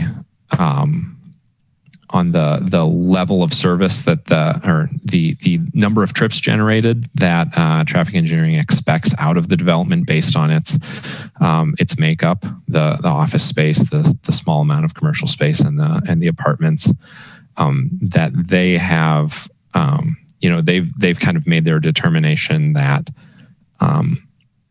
a heavy infrastructure improvement is not warranted at the time, but they do respond to aldermanic requests to put down the traffic counter ropes and to study those intersections and make the improvements after they do their study. You know that they really do enjoy collecting their numbers.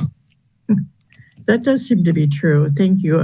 I guess I would just say that this, whether or not I might tend to agree that the addition might not be like some tipping point. I think what we heard is before this proposal came forward, there were issues. So that's then maybe, up to all of us as a community of that part of the world to start talking to each other in the Alder and traffic engineering about.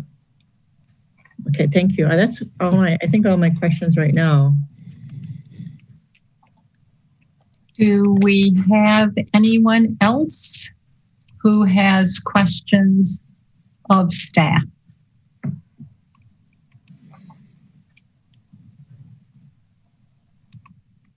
Anyone else with questions of staff?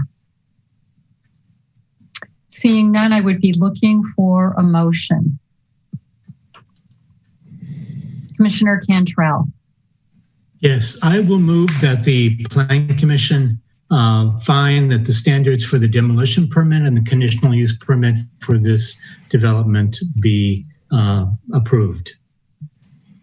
Is there a second? Seconded by Commissioner Solheim. Commissioner Cantrell, did you wish to speak to your motion? Sure. I think this building is much improved from the last time it was before us. And I think the developer, and I also thank the Alder, I'm sure working with the applicant on this project. But I think that it certainly, the scale of it is much more appropriate for this site. And I guess I'm not concerned about the amount of traffic, because the residential apartment uses have a pretty low traffic impact on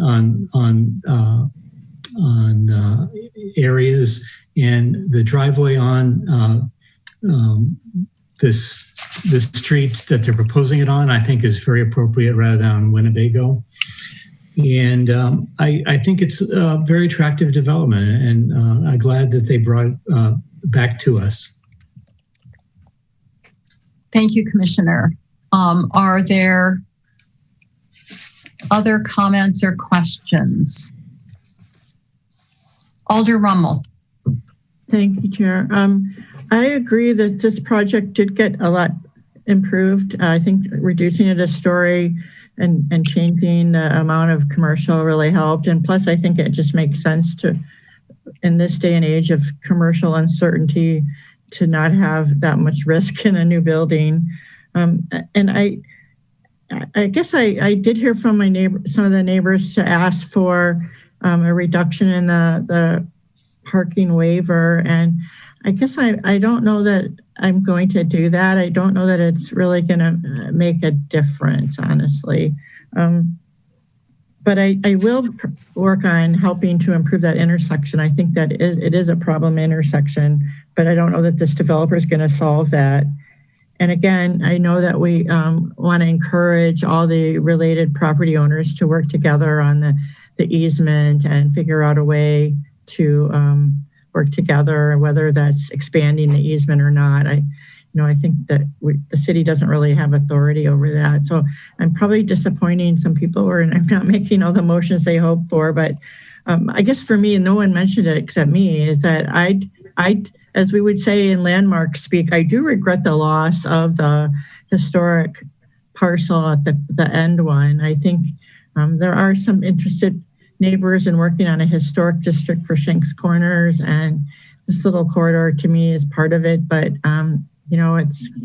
it can't protect every building. I know that after many years, but I do think it's attractive. It fits in with the architecture of the area without being too matchy. And I guess I will be supporting it. So thank you. And thanks for bringing it back and working on it. Thank you, Alder. Any other comments? Seeing none, we do have a motion and we will come to a vote. I will assume unanimous consent unless I see a raised hand to object. Motion passes unanimously. The next item on our agenda is agenda item 19, Legistar 62085, located at 5201 Old Middleton Road, 11th Alder District.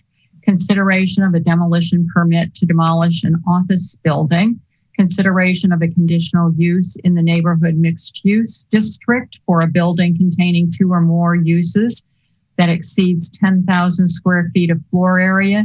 Consideration of a conditional use in the NMX district for a mixed use building containing 8 or more dwelling units. Consideration of a conditional use in the NMX district for a building exceeding 3 stories and 40 feet in height. And consideration of a conditional use in the NMX district for a building with less than 75% non-residential ground floor area to allow construction of a 4-story mixed-use building containing approximately 1,500 square feet of commercial space and 50 apartments. And we do have a staff presentation by Mr. Parks. Mr. Parks. Yes, thank you, Madam Chairwoman, members of the Plan Commission. Item 19 is a request to demolish a 1-story office building with a finished basement to construct a 4-story mixed-use building with approximately 1,450 square feet of ground floor commercial space and 49 apartments with parking for 70 automobiles and 55 bicycles. Planning staff has reviewed the project and believes that the 4-story mixed-use building, which will be built into a hillside to appear as a 3-story building to the residential neighborhood to the south, that the 4-story building is consistent with both the requirements of the neighborhood mixed-use zoning district and neighborhood mixed-use recommendations in the 2018 comprehensive plan. The building is a significantly greater use of the subject property compared to the existing condition. However, planning staff feels that the proposed redevelopment reflects many of the attributes recommended for neighborhood mixed-use development in the comprehensive plan. That includes the general massing and placement of the building, the density of 62 units an acre.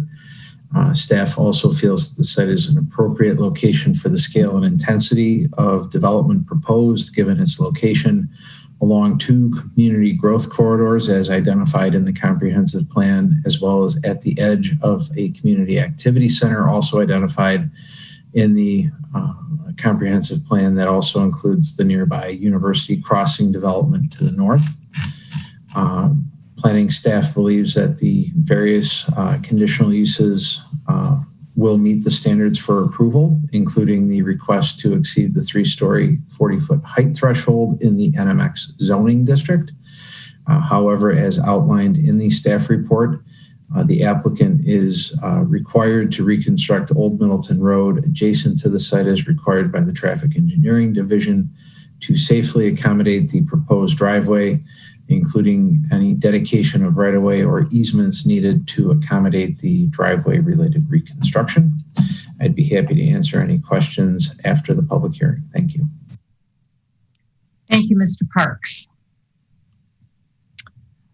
We do have some registrants. The first one is John Flad, 3330 University Avenue, Madison, in support and wishing to speak. He is representing Flad Development. Mr. Flad. Thank you, Chairwoman Zellers. We appreciate all of you taking the time and going later into the evening to listen to our application and our presentation. Later on this particular item, architect Don Schroeder from Knothi and Bruce will be addressing the architecture of the building as to design, materials, and scale. Architect Dwayne Johnson will be addressing the site architecture as it relates to the grades and how we built into the hill to do what Tim Parks referenced earlier.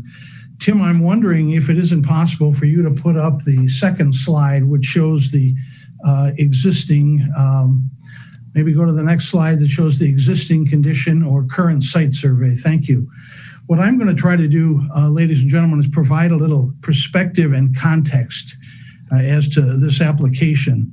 Our company, Flad Development, is the contractual owner of the approximate 3/4 acre parcel at the southwest corner of Whitney Way and Old Middleton Road.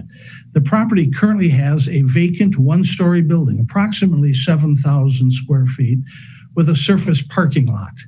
The building was built in 1959. It is not historical in any way that we could find in our research, and it's been candidly vacant now for a couple of years, and it has sustained some water damage. As some of you may know, the property to the south, which is part of the Wynwood Way cul-de-sac neighborhood, about 4.5 acres is tributary to this site. So when there are storms of magnitude, we get the water. So this site was made for the new Madison Stormwater Management Ordinance, which of course we will be meeting.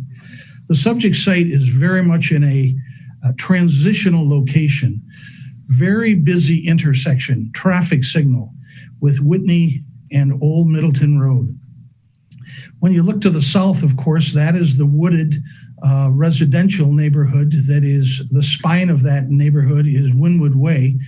But when you look to the east or the west, you will find what I would call rather mundane, mid-density apartments and commercial buildings that are also nondescript. You look across the intersection. Is that to go? You look across the street to the north, and you're looking at the railroad tracks. You're looking at a very nondescript state office building. The zoning is NMX mixed use. We meet or exceed all of those requirements. There is no zoning change here, just some conditional uses which we think are appropriate. We have met with Alder Martin. We have been very open in our communication. She can certainly speak to that because she knows us well. And lastly, let me simply say we continue to dialogue with the neighbors through the end of August. And the one site, the one house that is to the south side of the subject site is owned by Renee and Scott Plato. We have believed since day one they should be the appropriate leaders and take the point position on behalf of the neighborhood. Thank you, Mr. Flad. That concludes your available time. Thank you very much.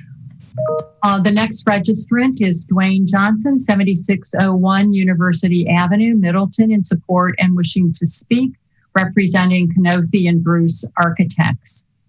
Mr. Johnson. Thank you. Could we go to the next slide, please? As mentioned, our proposed mixed-use redevelopment will consist of 49 apartment units and just under 1,400 square feet of commercial space. Our parking entrance will be located off of Old Middleton Road and is located further west from the intersection compared to the existing entrance. This allows for better stacking of cars turning onto Whitney Way from Old Middleton. We have also had KL Engineering do an extensive traffic study for the project. And we are also working with City Traffic Engineering on improvements at the public street. Parking to our basement is entered by a ramp to the west, with additional first floor parking entering in the middle of the building. There is also a 4-stall surface lot, which we plan on being used for the commercial parking spots. The 1,375 square feet of commercial is located fronting Old Middleton and Whitney Way. The building is pushed into the southern hill slightly, which, as Tim had mentioned, and as we'll see in the renderings coming up, it really makes that portion of the building 3 stories on the southern elevation. We are also planning a wood privacy fence and evergreen screening along that southern property line. The fence jogs, as you can see by the line with the X's through it. It jogs around a couple trees that will now be on the Plato's side of the fence. We intend on keeping the existing neighborhood mixed use or NMX zoning. The required setbacks for the NMX zoning are shown by the phantom line on this plan. We are using Whitney Way as our front yard, which has no setback requirements, and we are providing 5 to 9 feet along the front yard. A 20-foot rear yard setback is also required, and we're providing 21 to 42 feet. And then the side yards on Old Middleton is required to be 6 feet. We're providing between 13 and 36 feet. And then to the neighbors to the south, 7 feet is required, and we're providing 20 to 28 feet. All these setbacks are substantially more than what is required for the existing zoning of the property. We have also included in our submittal lot coverage and open space calculations, which are well within what is allowed for the NMX zoning. Justin Zampardi with Veerbicker is also available, and he can answer any civil or grading or stormwater questions. Next slide, please. Here's our basement parking level, which has 42 stalls and some mechanical and storage space. Next slide, please. Our first floor will have an additional 24 stalls and also a couple large areas for bike parking and service areas, including an indoor trash area.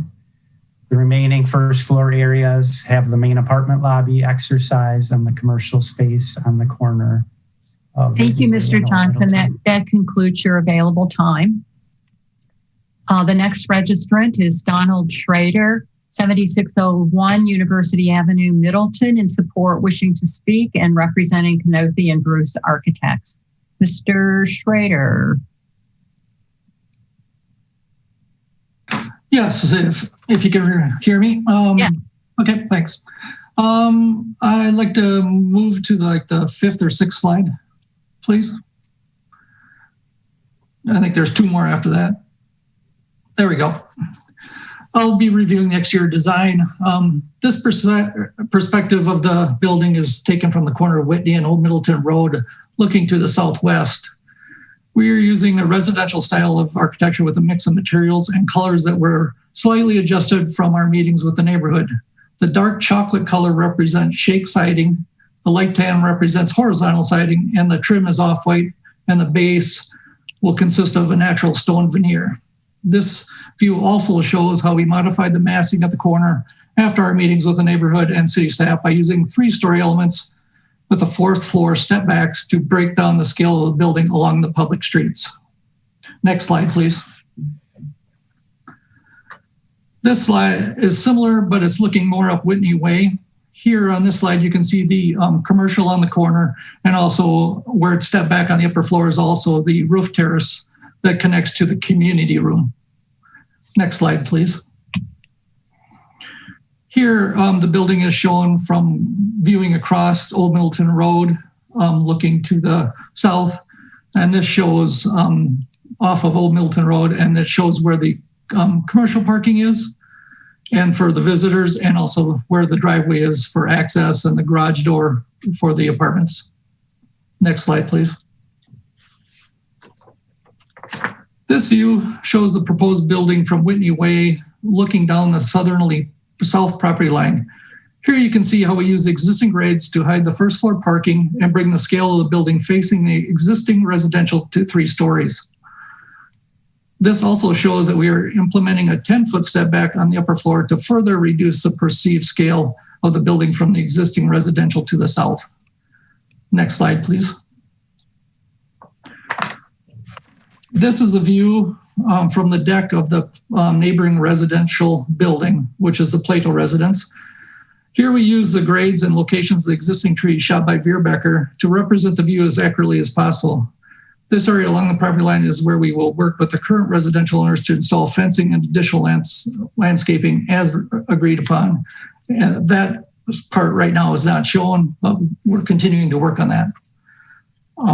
That kind of finishes my presentation. So I guess I'll be available for questions as needed. Thanks. Thank you very much. The next registrant is Rebecca Abel, 301 Natchez Trace, Madison, opposed and wishing to speak. Ms. Abel. Hello, can you hear me? Yes. Okay, great. I'm a driver and bicycle rider who uses Old Middleton Road.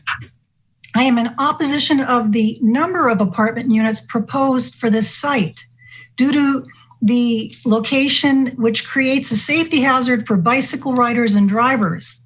Old Middleton Road is a narrow 2-lane road with the bicycle lane next to the curb. There is no center median to allow cars to safely turn into the apartment complex or to exit the apartment complex into traffic.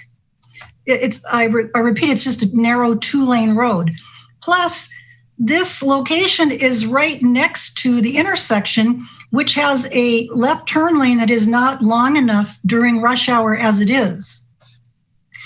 And I believe that the surface parking for the commercial part of the building, it doesn't allow enough parking for visitors. And where are the visitors going to park? Usually in apartment complexes that has retail and apartments, the visitors need someplace to park, and there might be an overflow onto the street. There is no room for overflow onto this narrow 2-lane street.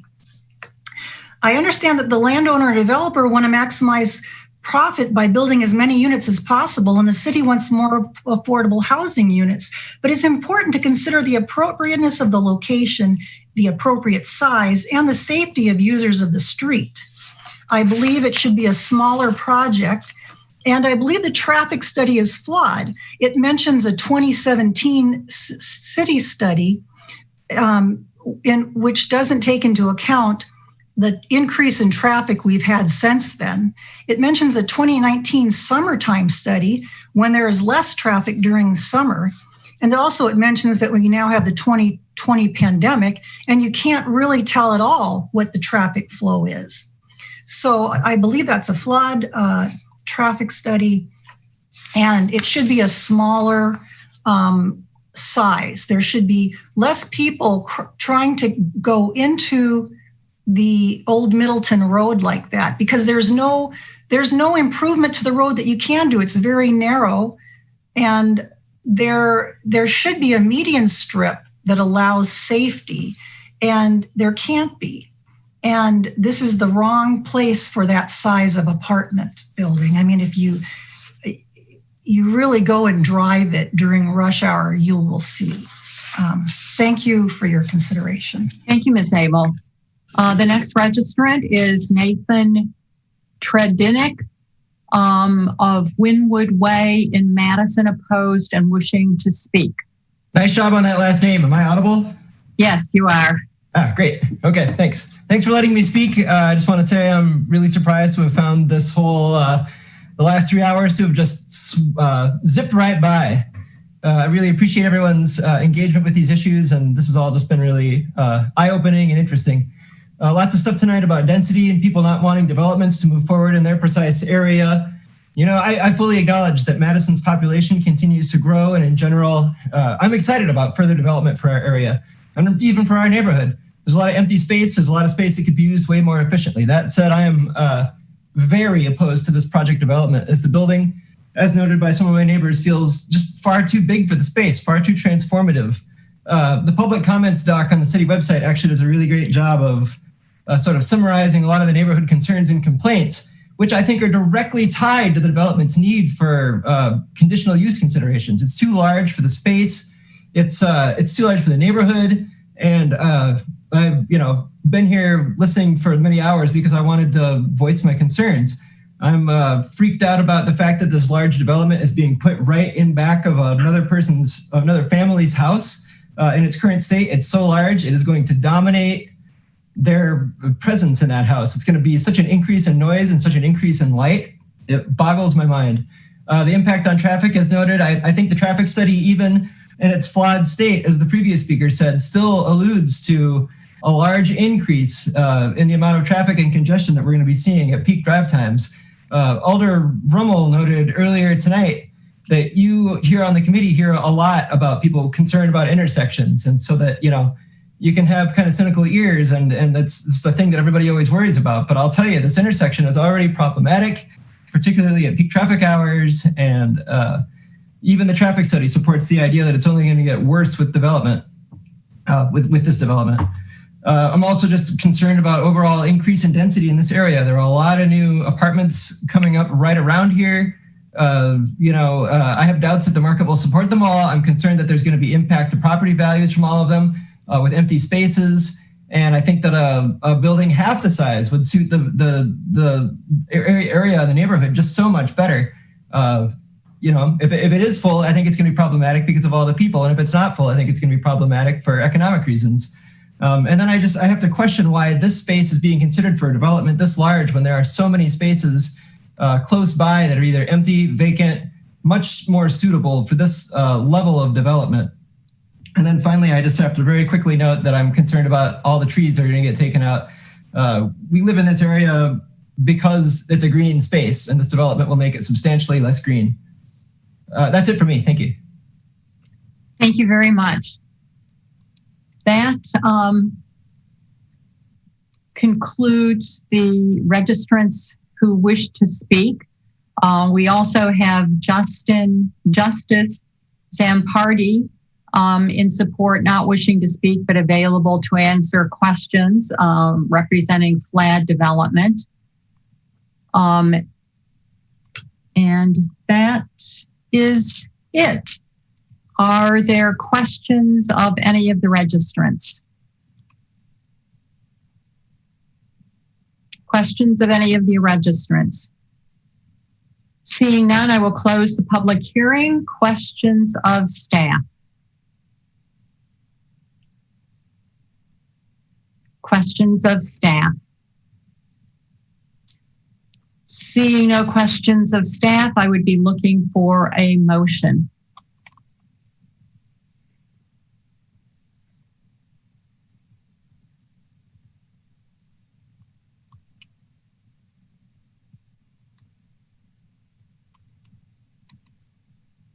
Commissioner Cantrell. Well, I'm going to recommend that the Plan Commission find that the standards for the demolition permit and conditional use uses have been met on this development. Do we have a second? Seconded by Commissioner Sundquist. Commissioner Cantrell, do you wish to speak to your motion?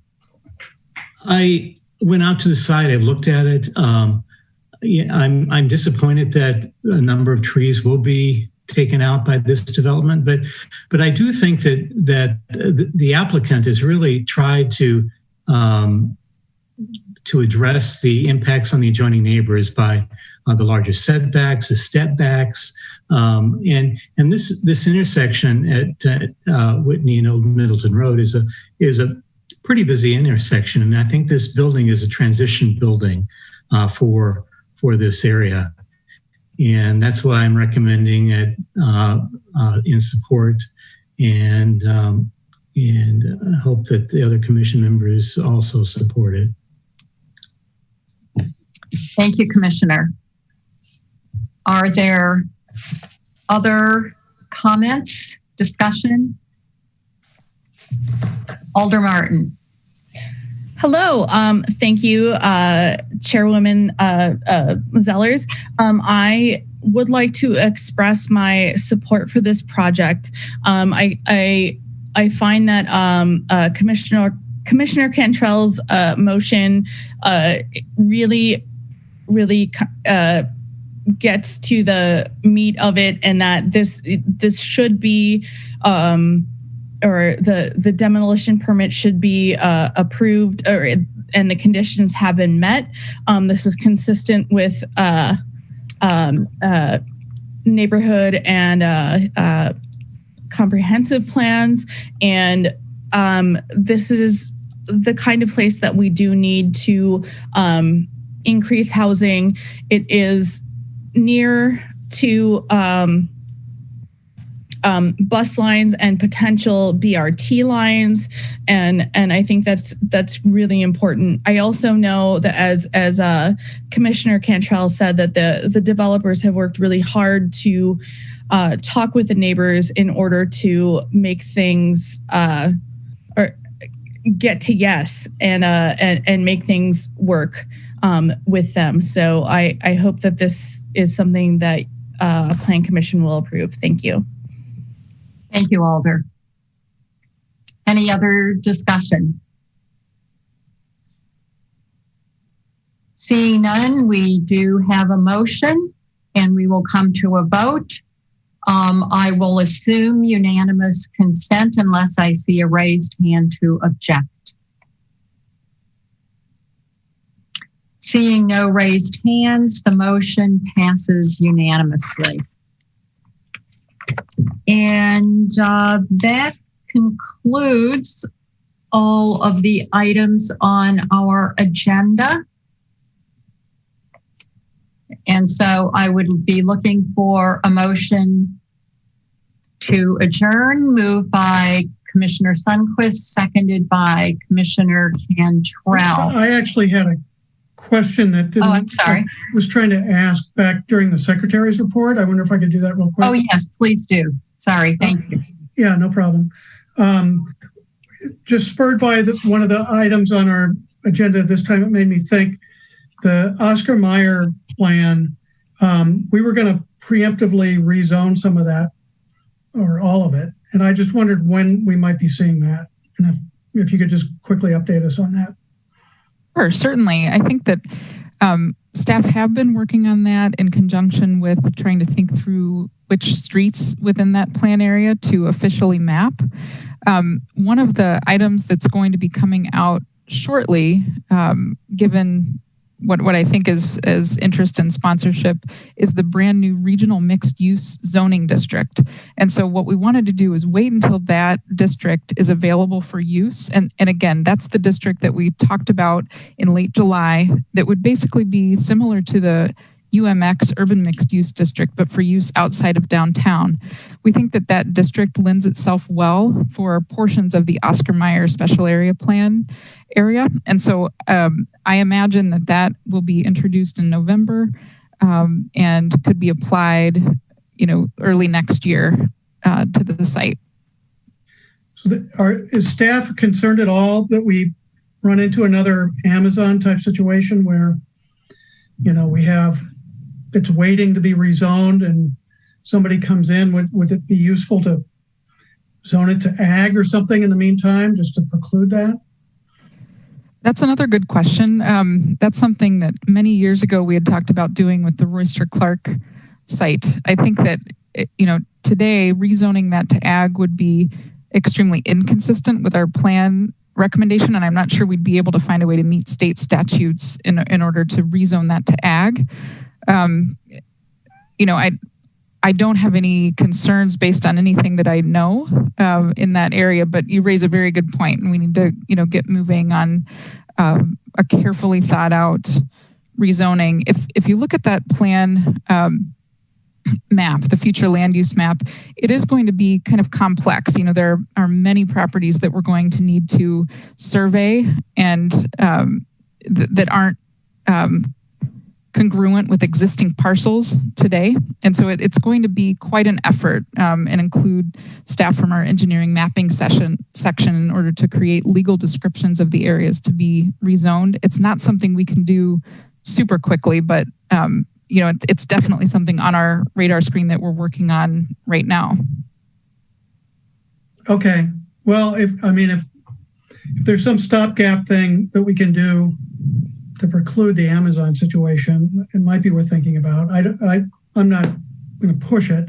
Just, that wasn't a great outcome. So, and it's really fresh. So, all right, thanks. That was my question. Thank you.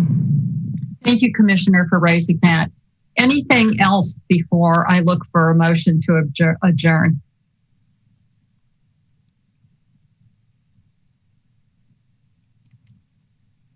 Commissioner Cantrell. Thank you. I was going to raise this under business by members, but I was very disappointed to hear that the Cottage Grove Road project was denied by the council, and I know now it's being reconsidered, and I'm very hopeful that the council will approve that project, and I know that two Alders are on the commission, and I know that you voted no, but I would hope that you would reconsider it, because I do think we need housing. I think that's a good project for that intersection, and so I'm just giving you another pitch for that project, and I think that again, I think it meets the standards that, and I think the zoning does as well. And one other thing on tonight's agenda, the Oakwood project. I think that site does have a lot of aspects that are good for that use. It's next to Oakwood. It's on transit and all those things that make the site very viable for that use. I was more concerned with the footprint of the building, and I'm a little upset that at the last minute they bring this project to us. Why couldn't they have brought it earlier so that we would have more time to work on it? And I guess that's the frustrating part. And I know that there's a lot of externalities that's beyond us, but my hope is that it comes back like the Winnebago project, that hey, it knocks your socks off and it's a good project. But anyway, that was really frustrating for me tonight. So just with that, thank you, and I'll move to adjourn the meeting if that's appropriate. Okay, thank you, Commissioner. Okay, we have a motion to adjourn. Is there a second? Seconded by Commissioner Sundquist. I will assume unanimous consent unless I see a raised hand to object. Thank you all very much, and see you next time.